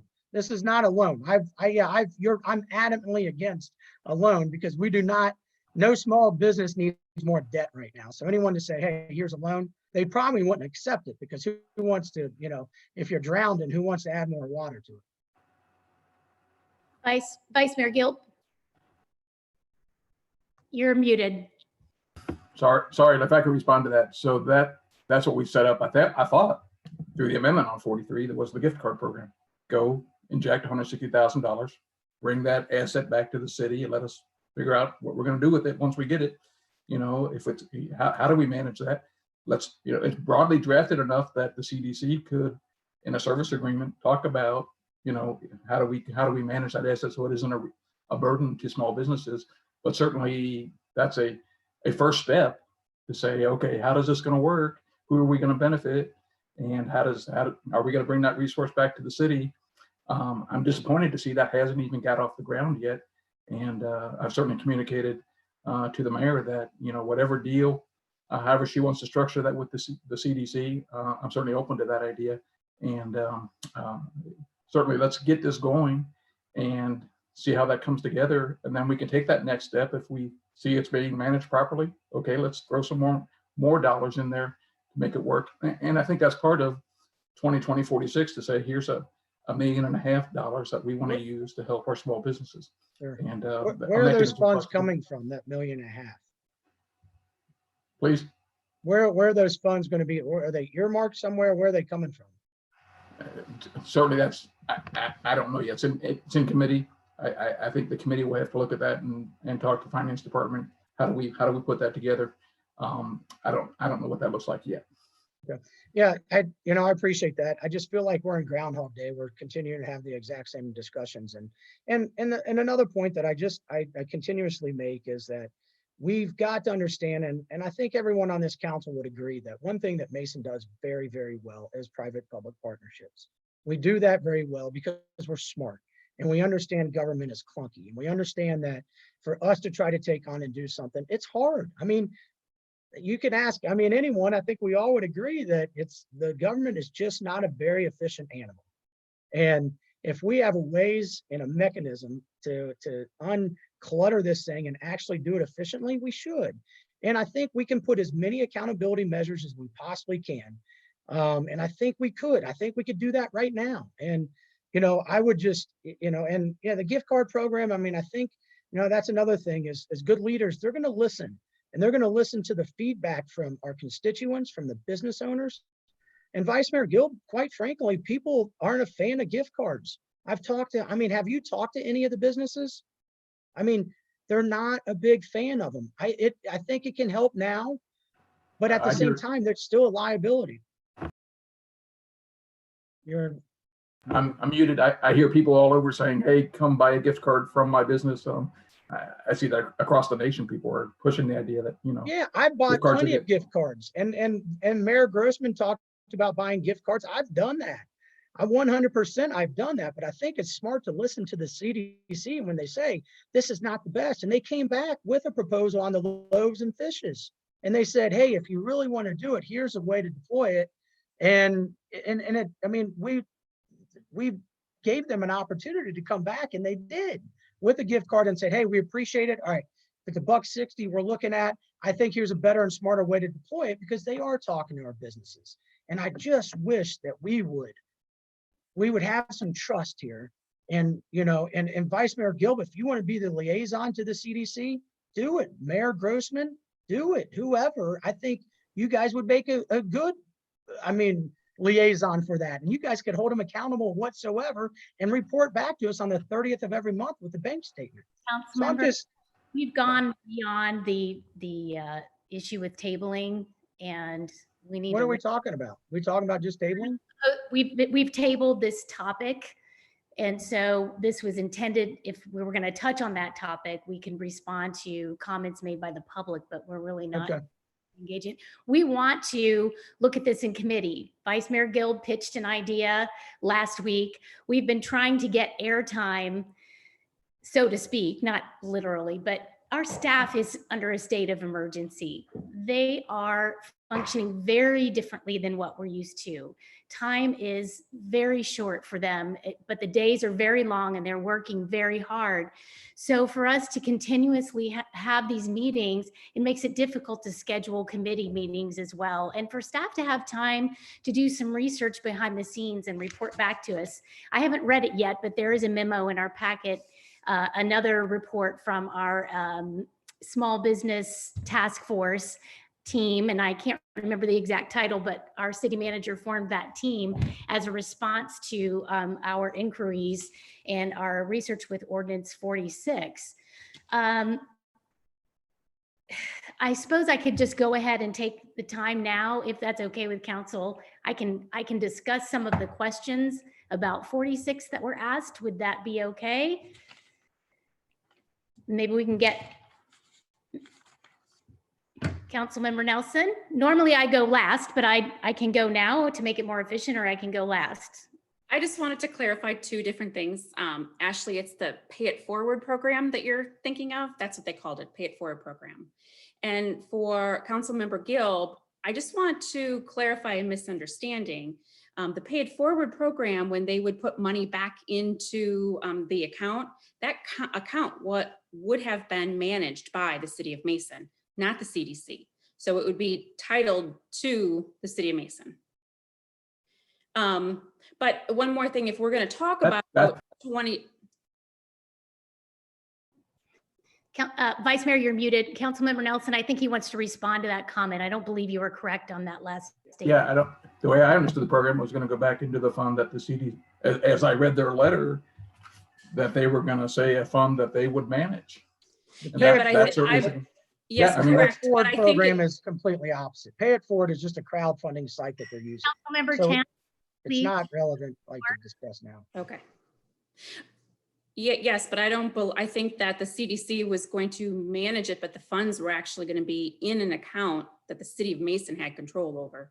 That was my understanding. But regardless of that, if we're going to talk about 2046, Mayor, I would prefer that we remove it off the table so that everybody can talk about it. So if you're going to address that, let's vote on tabling it. No, I just wanted to answer questions about that were raised by the public and you and some of your earlier comments. And Vice Mayor Gilb, I think, was trying to answer you again, and your mic was muted. Do you want to answer her question? Yeah, I was just saying that I think that's misinformation. As I read the program, it was the Pay It Forward program was going to be a fund that the CDC controlled. So once we wrote the check for $500,000, it never came back to the city. That certainly is a concern as I look at us using public dollars for a public purpose. Thank you. Yes, I agree. It was a gift of $500,000 to the CDC plus a 5% administrative fee to the CDC for managing the $500,000 fund. So that's an additional $25,000.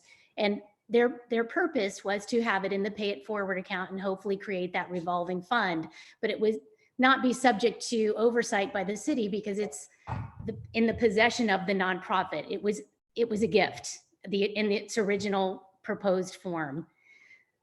You know, if that is what the issue is, then let's just remove the CDC from it and have the city of Mason manage the whole thing. Because I think that funny you should ask, because our ultimate goal is to give it back to the small businesses. So it doesn't matter. I mean, if you guys don't want CDC, that's what we're talking about in Finance Committee. That's what we're talking about in Finance Committee with a tax refund advance. Because if that's the only thing that's holding it up, I mean. Hang on. We got to go one at a time, and we got to be careful because we've got something on the table. So, Vice Mayor, did you want to comment? And I'm just saying that was what we had been discussing in Finance Committee is how do we as a city make that advance? Is it a tax refund advance that we can then get back through our tax program? What's the mechanism there? The city really isn't set up to distribute money to people, other than maybe through our tax system, as I look at it. So that's the question. How do we get it out there? We also have a community investment corporation that the city of Mason is involved in. It's called ICRC. So that's another mechanism. And again, we've been trying to get time to meet in committees. And I feel like council is just not listening as well. I mean, we heard that a lot today from our residents. Some of us had a philosophical problem with giving away a $500,000 grant plus $25,000 on top of that to manage it.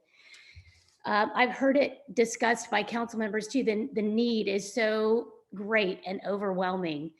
And so I think I'll start with, and I took as many notes as I can, and I was not able to cover everyone, but I'd like to recognize the comments from our resident, Brandy McKinney, Mrs. McKinney.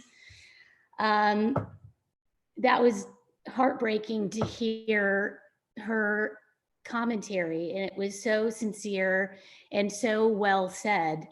I feel the same hurt and frustration about the dysfunction in this council, and we heard that from other residents.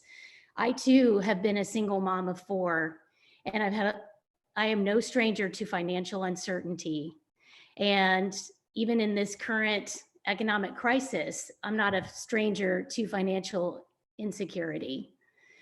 Our family has personally been hit in a negative way by this crisis, and we're trying to figure out what's coming next. And I have 4 kids at home like you do. I have 2 in college. All of them have lost their jobs, don't know how they're going to pay for school, and so on and so forth. And not that your problems are any less than mine, they're much greater. And I'll never forget what it was like to be a single mother. It was hard. It was hard. And there were times I did not know how I was going to make it. And so my heart goes out to you, and I wish you all the blessings in the world, especially in this excruciating time of financial uncertainty for you and for all of us.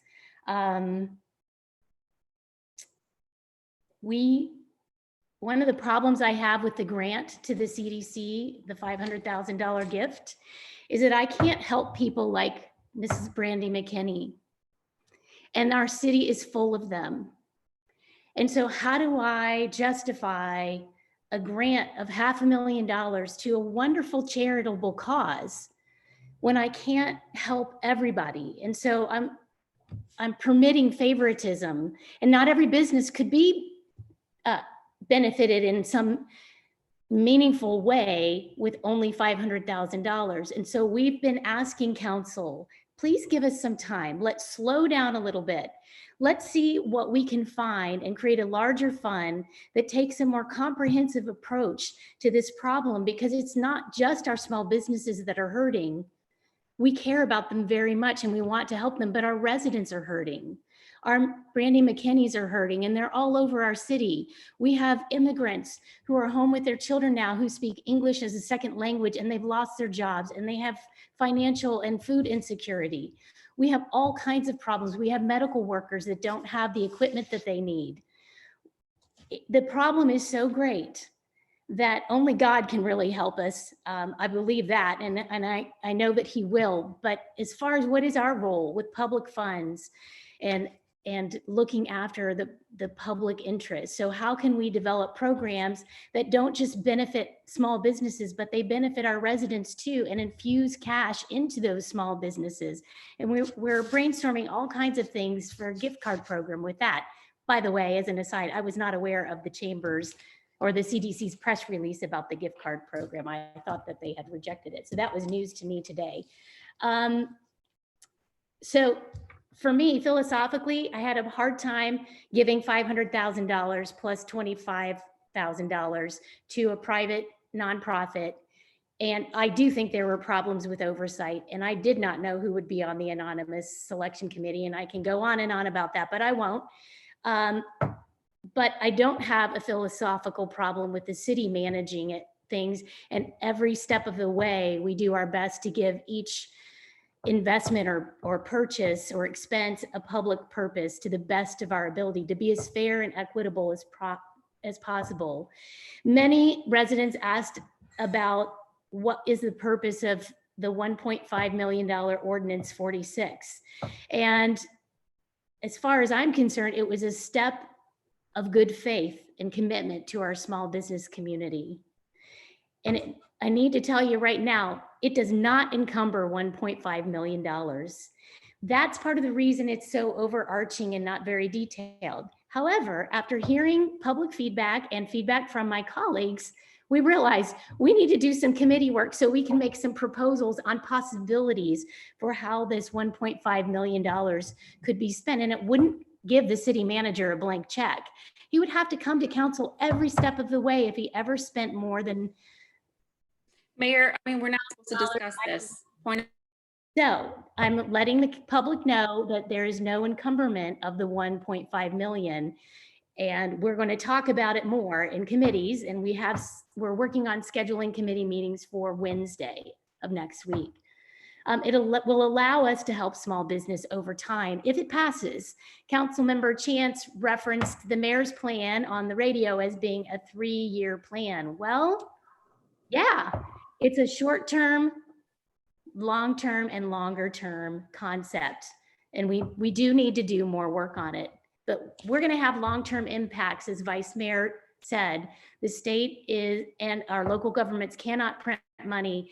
And all of my advisors that are in higher office than I am are saying in 6 months, we're going to know a lot more about the weight of this and the burden on our community. Another question that came from the public is, what am I hiding with relationship to Ordinance 46, I guess, or anything else? And what would I possibly gain from it? Well, I think I just explained, I'm not hiding anything. I don't have all of the answers, but I have sought to work with transparency. And I've always had a record on transparency. And to Ms. Bennett's point about that, thank you for bringing that up. I worked very hard to bring transparency to this council. And you know, I've also worked hard to be transparent with real estate transactions. That was, the majority of council was not with me on that, by the way. Some of them are here today. They were not supportive, and there was no outrage from members of the public like some of the ones we've heard from today. the marijuana zoning issue that we had with marijuana businesses. Under my leadership, we were able to provide a transparent process with that, and we were able to give our community the right of Point of order, aren't we supposed to be answering questions? Yes, I am, because my leadership apparently has been questioned. And so I was never in the majority prior to becoming mayor. But I think what you need to identify, and let's make this very simple. I think what you have right now, are you have a majority or 4 people that are much more conservative than 3 others. And when it came to proposal 43, it just so happened that the conservatives had a different viewpoint on how that should be implemented, and those who are not quite as conservative don't. Now, you can disagree with me if you want to, but there's no gang. It is. It's a political game by using the word conservative. You have the floor. It's not a political game. Political games are when you don't tell the truth completely, or you mislead, or you do things on social media or out in the media that create divisiveness and dissension or dread in our community. That's gaming. That's political. I'm talking about policy. I have a policy preference. I'm a conservative. Everybody knew that when I ran for office and I got elected. And everybody knew that when I ran for mayor and I was selected by my colleagues. And it was very obvious that Councilmember Chance and Councilmember Nelson were not happy about that whatsoever. So many people in the community that seem to be affiliated with the Democrat Party or organized progressives are not happy that I'm the mayor. Some people are blaming me for all of this battling and arguing, and I'm trying to find pathways.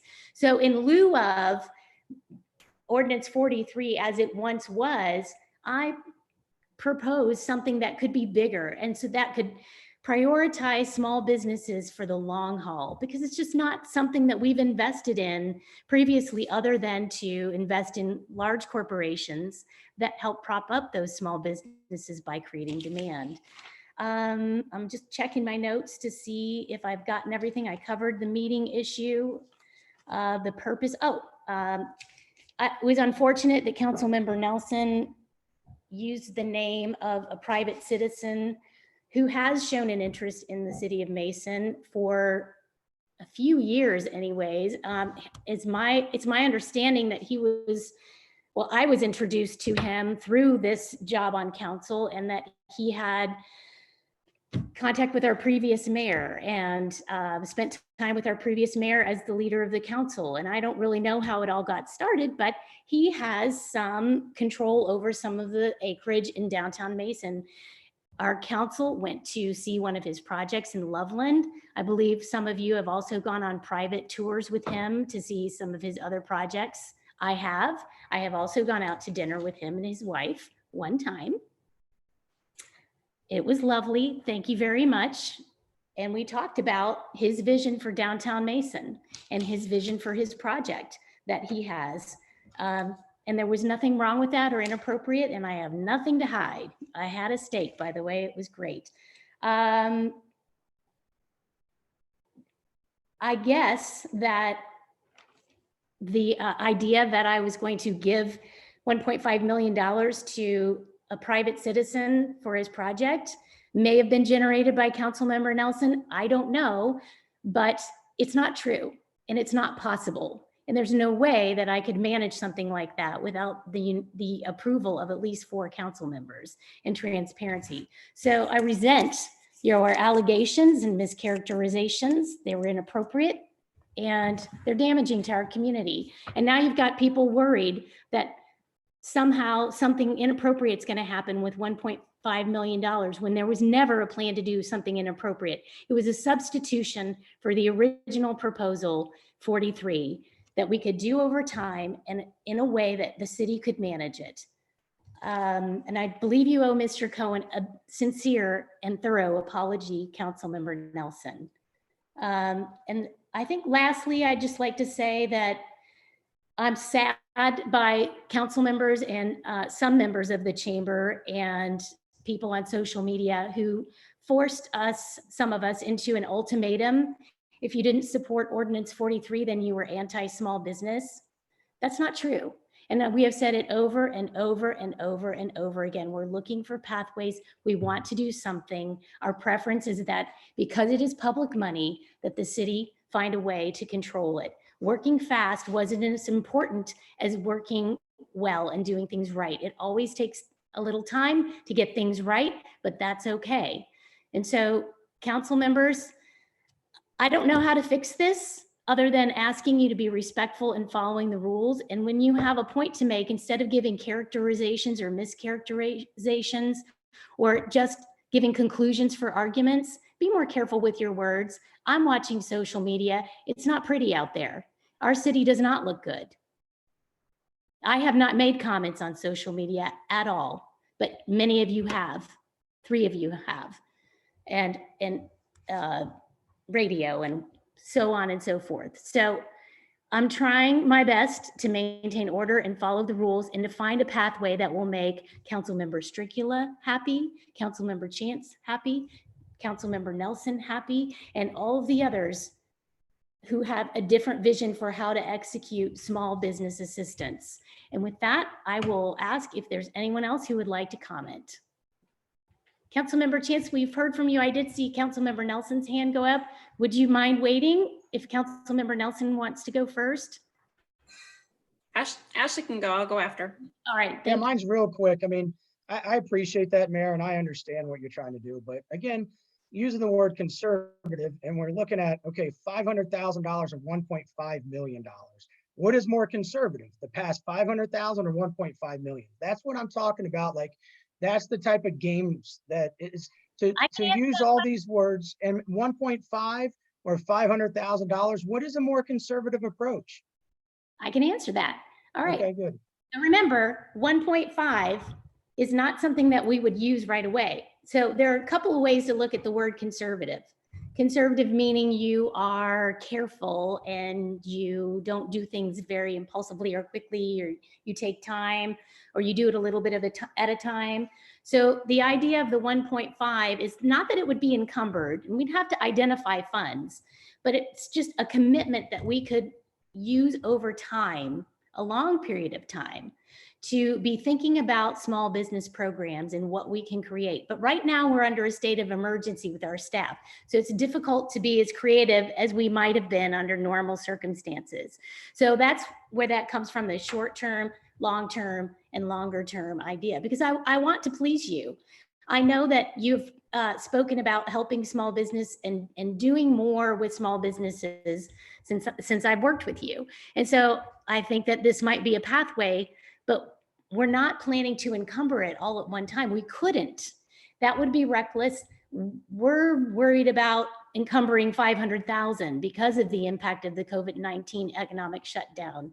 So the other meaning of the term conservative is liberals tend to look at spending public money differently than conservatives look at spending public money. As a conservative, my preference when we spend public money is to spend it with a public purpose in such a way that it's as equitable as possible and benefits as many or all taxpayers as possible. And liberals tend to see that differently. Liberals tend to gravitate more towards special interests. And so that is my preference. I also have the concern of setting a precedent. I appreciate that. I also am concerned about setting a precedent for other charities to come up to us and say, we demand that you give us this money. We can provide a service and we think that you should give this to us. And I think I have something that all 7 of us can agree to. Okay. That we have never lived through this type of situation. So to sit here and paint liberals or conservatives making these type of decisions because of we have never been here, Mayor. So for us to have a pathway and have a sense of, hey, this is what it looks like to be a conservative. I mean, goodness gracious, I guarantee there was a lot of conservatives on March 16th that they woke up to that their businesses were shut down. There was a ton of liberals on March 16th that they said your businesses are shut down. There are people on all, as Councilmember Hunterlaw likes to say, on both sides of the aisle that are suffering, that are in pain, that need help. And so the time to sit here and like stamp it as liberal or stamp it as conservative and stamp it as whatever political thing you want to. It's not time to do that. We have never been in this type of situation. Can we all agree on that? We Can I can make agree. a motion to agree on that? Not necessary, please. I'm serious. I would like to know if I'd like to make a motion if we all agree that we have never been in this type of situation. How about everybody shake their head, because that's a completely unnecessary motion, okay? Councilmember Chance, I'd like to address what you're saying. You're again pushing me up against a wall and giving me an ultimatum. Just because we didn't see. That's motive, and I didn't mean to do that. I apologize. I appreciate that very much. It's a policy preference. It's not a political move. It's a policy preference. So let's work as fast as we can without all of these interruptions with these big meetings and find ways to get things going in the short term. Okay, then I agree. Can we reschedule the Monday meeting then? Because if we're going to have a meeting on Monday and you're not having a economic development meeting until Wednesday, why are we going to meet Monday? Can we reschedule it to Thursday? I can answer that.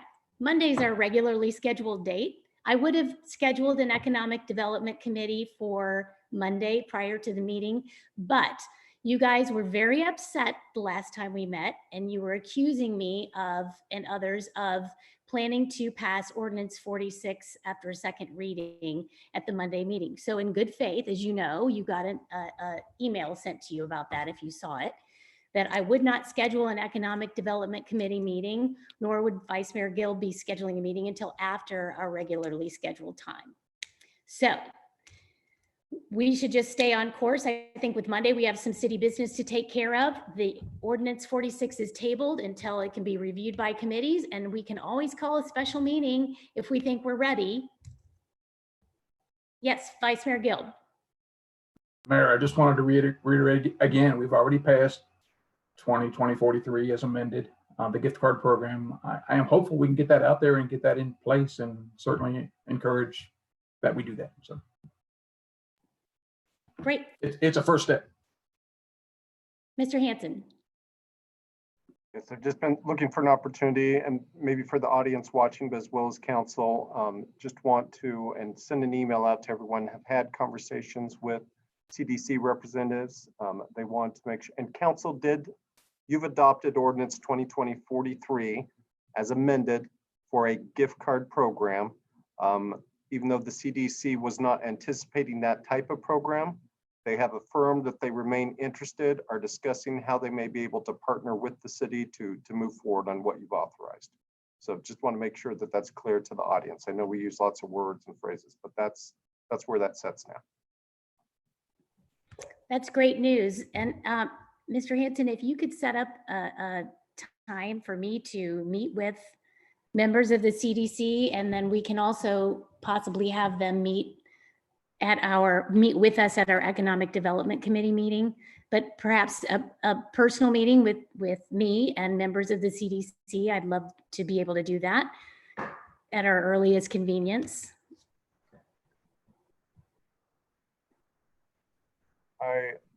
I'll convey that message to the CDC, and I will invite them to the Economic Development Committee meeting. Thank you. Okay. Anyone else like to respond to the recognition of visitors or anything else that we have going on? Okay, I did see Councilmember Nelson's hand up first. I hope you remember what I asked you to do. I just wanted to respond to a couple of your comments. I have a few things to say. First, I like Jim Cohen. I've never said anything negative about him. He does great work. And I even said that I would like for us to be able to work with him someday. He's done great projects in other cities, but I was asking questions.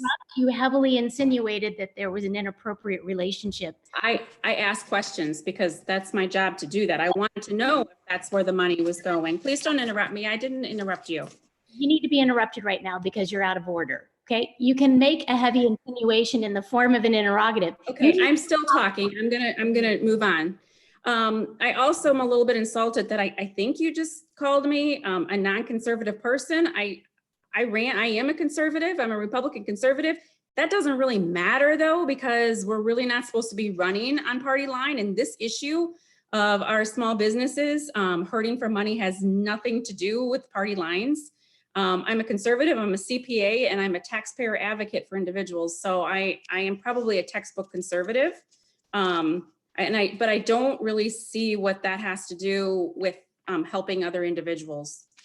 I would also like to get a guarantee that we will not be untabling this and voting on 2020-46 on Monday, because it was scheduled to be voted on April 13th.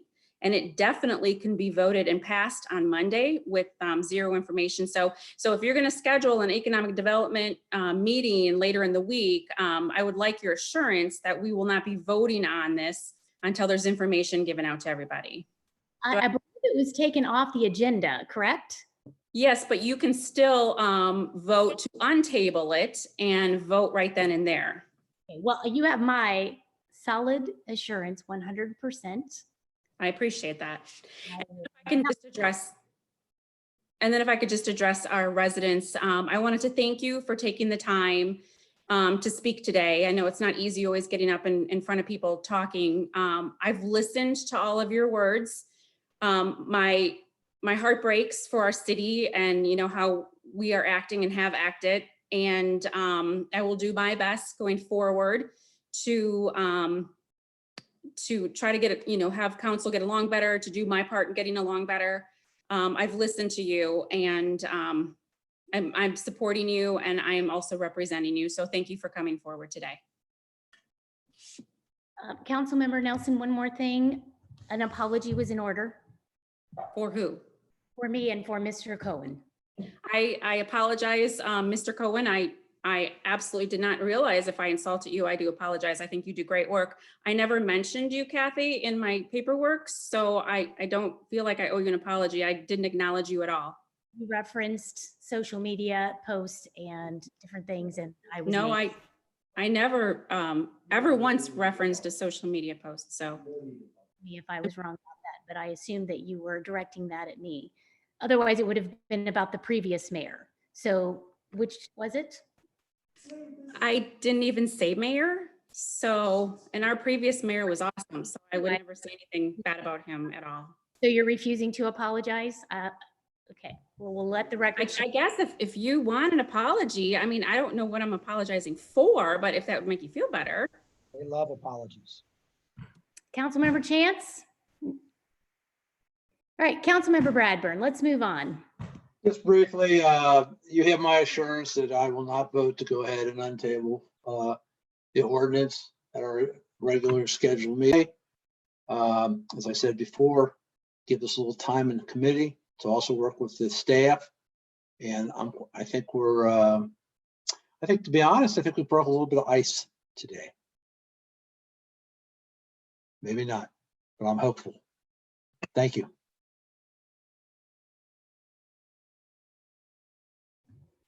Councilmember Honderlaw. Thank you, Mayor. Yeah, I'd like to say I think we ran a much better meeting today, I think we behaved as a council better. I think the biggest issue we're having is if you're speaking when you're not supposed to, and I think we have to all wait till we're acknowledged, make sure our questions go to the chair, and I think that would help so much. I mean, being in the minority of council for the last 2 years, I think it's, it's very frustrating. I understand how frustrating it is to be in the minority and feel like you can't speak or get your points across. But I think that we still got to run our meetings in a civil way so we can all discuss things. I'm only speaking now just because I wanted to address the last public speaker. I don't think I caught her name. I think it was McKinney, so I don't know who I get that from. It doesn't matter if you're where you fall on your politics. If you're in need, I said I'd help, and that's what it is. I mean, no matter where you're at, we're all good people. We're all trying to find the right solution. And until the last few weeks, none of it was personal. I don't think until you get attacked on them. Anyway, so it's not a personal thing. It's just we have two different avenues to try to bring about help. And so, of course, I'm more than willing to, if somebody can get me her contact or get her full name. She said we're friends on Facebook. I'll look her up. and I'd be happy to be able to help her. Thank you. Anyone else?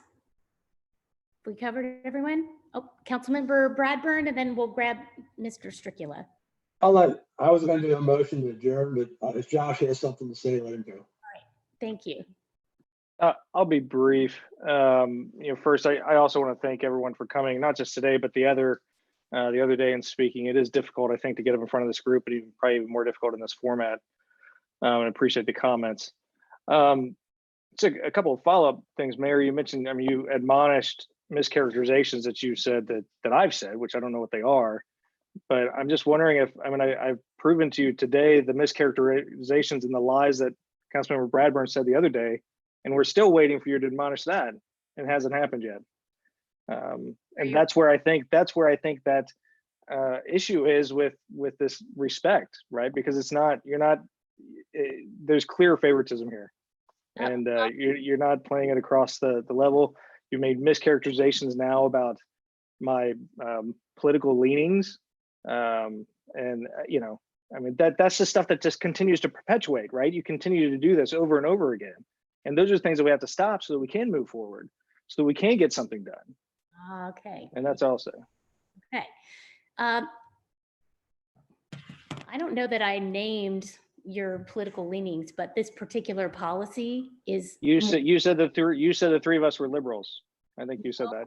Like that, but I said this policy. Okay. Okay. This 43 My and bad. form is kind of like the way the liberals would like to do it. So we need I have one more question. You don't have the floor, sir. I'm answering Councilmember Stricula's question. Okay. That was it. I just want you to admonish the lies and the mischaracterizations that Councilmember Bradburn said the other day. And I believe some pretty tart things were said to me by you, but you know what? Okay. Don't act like you're Mr. Innocent, Mr. Stricula. As far as Mr. Bradburn's comments, I did not find them to be false. I don't think he made any false statement. I literally quoted him and said the truth. Be fine. Well, you know what? That was your version of the truth, and you know what they say.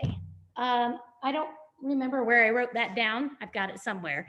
But just because you say it's not the truth, if I thought it was backed up by evidence, that doesn't put it there. And just because you speak last, that doesn't put it there. I'm looking to see if my notes were there, but. Oh, that's okay. No, you don't have to. You said that he's, don't worry about it. No, it's okay. I see it. I see it. It was an anonymous selection committee. That was one thing you pointed out. Mayor, just move on. Just move on, Mayor. Councilmember Stricula. Well, you've answered the question. I asked you to admonish the mischaracterizations, the lies. You're not going to do it, so just move on. Member Stricula, he did not lie, and I won't admonish him for that. However, I will admonish you for your difficulty being respectful in many of these meetings, including today. Okay, Councilmember Bradburn, I think you wanted to make a motion. And I got 5 seconds. I do have a question. Oh, wait a minute. I forgot something and I promised I would do this. And as the chair, I'm going to take the liberty. I got an email from Mr. John Looker, and he would like for me to address this, if you would permit me. He says, I've been working with Mr. Hanson, Mrs. Heft, Ms. Nelson, Mr. Chance, Ms. Hurley, Mr. Heron, and Mr. Hunterlaw, who are all on the committee, on 2 things we would like to accomplish, and one of them needs immediate consideration. We have been working on the first, which is putting veteran banners all over the city for the month of May to recognize Mason veterans. This needs to be brought before council prior to us moving forward. The second item is making the city of Mason a Purple Heart City. I've been working with former police chief Ron Farrell and Mr. Hanson to make this happen. It has been presented to city council. So that's Mr. Looker's concerns, and Mr. Hanson, can we work on that for Monday, perhaps for some old and new business? Yes, well, we're working on both of those initiatives. Obviously, they've been interrupted with the pandemic. I do not believe the banners does not need council action. Okay. The Board of Veterans Affairs has been working on that. The Purple Heart City will require some ceremonial action by City Council, and we are waiting on the contact with the gentleman in charge of that program for the state of Ohio. So I can reach out to Mr. Looker and let him know that despite the interruption of the pandemic, both of those initiatives will move forward as council's able to meet. Thank you. That's wonderful news. I'm so glad to hear that. And thank you to our council members and our volunteers who serve on the Board of Veterans Affairs. Councilmember Chance. I appreciate that. You know, Councilmember Hunter Law brought up a minority and majority of council. Councilmember Stricula, Bradburn, who, yeah, I think you guys are. Did you know that there was a majority or minority of council, Councilman Stricula? I've seen division in the past on council. You need to address the chair with your question. Yes, and cry me a river, because I was number 7 out of 7, pretty much on about every issue that was conservative that I brought up, but I managed to get my work done. And on this issue, we have 4 who see it one way and 3 who see it another way. It won't be the same on every issue, but on this particular issue, it has been a 4 and a 3. It may be a 5 and a 2 on the next issue. We don't know. It might be a 7 out of 7. A lot of times we agree. In fact, probably 95% of the time we agree on everything. I totally agree. Why there's a minority and a majority, I like on this whole, like Councilmember Hunter Law acts like it's been going on forever. I agree. I've sat with you, Mayor Grossman, and sided with you and voted against people you think I should just be checking the box with. So I just encourage us. We are not a minority or majority. We're a 7. We are a team, and that just seems like it compromises our ability to make good decisions. So I'd appreciate if you're not sitting there saying we're a minority or majority. I've been on both sides of it. I mean, I on some votes, yes, from vote to vote, there's going to be what, 95%, Mayor, like you said, 7-0. So Yeah. to act as if there's a huge majority and minority is just not painting us in a very good picture, because then we look like we're just a bunch of political buffoons. So glad to hear that you are ready to start working as a team of 7. I've been working real hard on that, and I'm so glad to hear that you're ready. Vice Mayor. Well, you know, a part of me, I would like to address some of the committee meetings, because if you talk about that, I've been called, I won't go there. All right, On the issue of majority, I just want to point out again, on 2020-43 as amended, 7 of us unanimously said, let's get a gift card program going. Let's do it. Okay. It's going to be all right. We're going to figure this out, guys. And to the public, I want to reassure you, we are serving you. Some say we're not, or some say some of us are not, but we are all here to serve you, and we're going to keep working hard. Councilmember Hunter Law? Oh, if it's okay, I was going to make a motion to adjourn. Is there a second? Second. Call the roll, please. Councilmember Hunter Law. Yes. Mayor Grossman. Yes. Councilmember Nelson. Yes. Councilmember Chance. Yes. Councilmember Bradburn. Yes. Councilmember Stricula. Yes. Vice Mayor Gill. Yes. See you Monday. Thank you, Jason.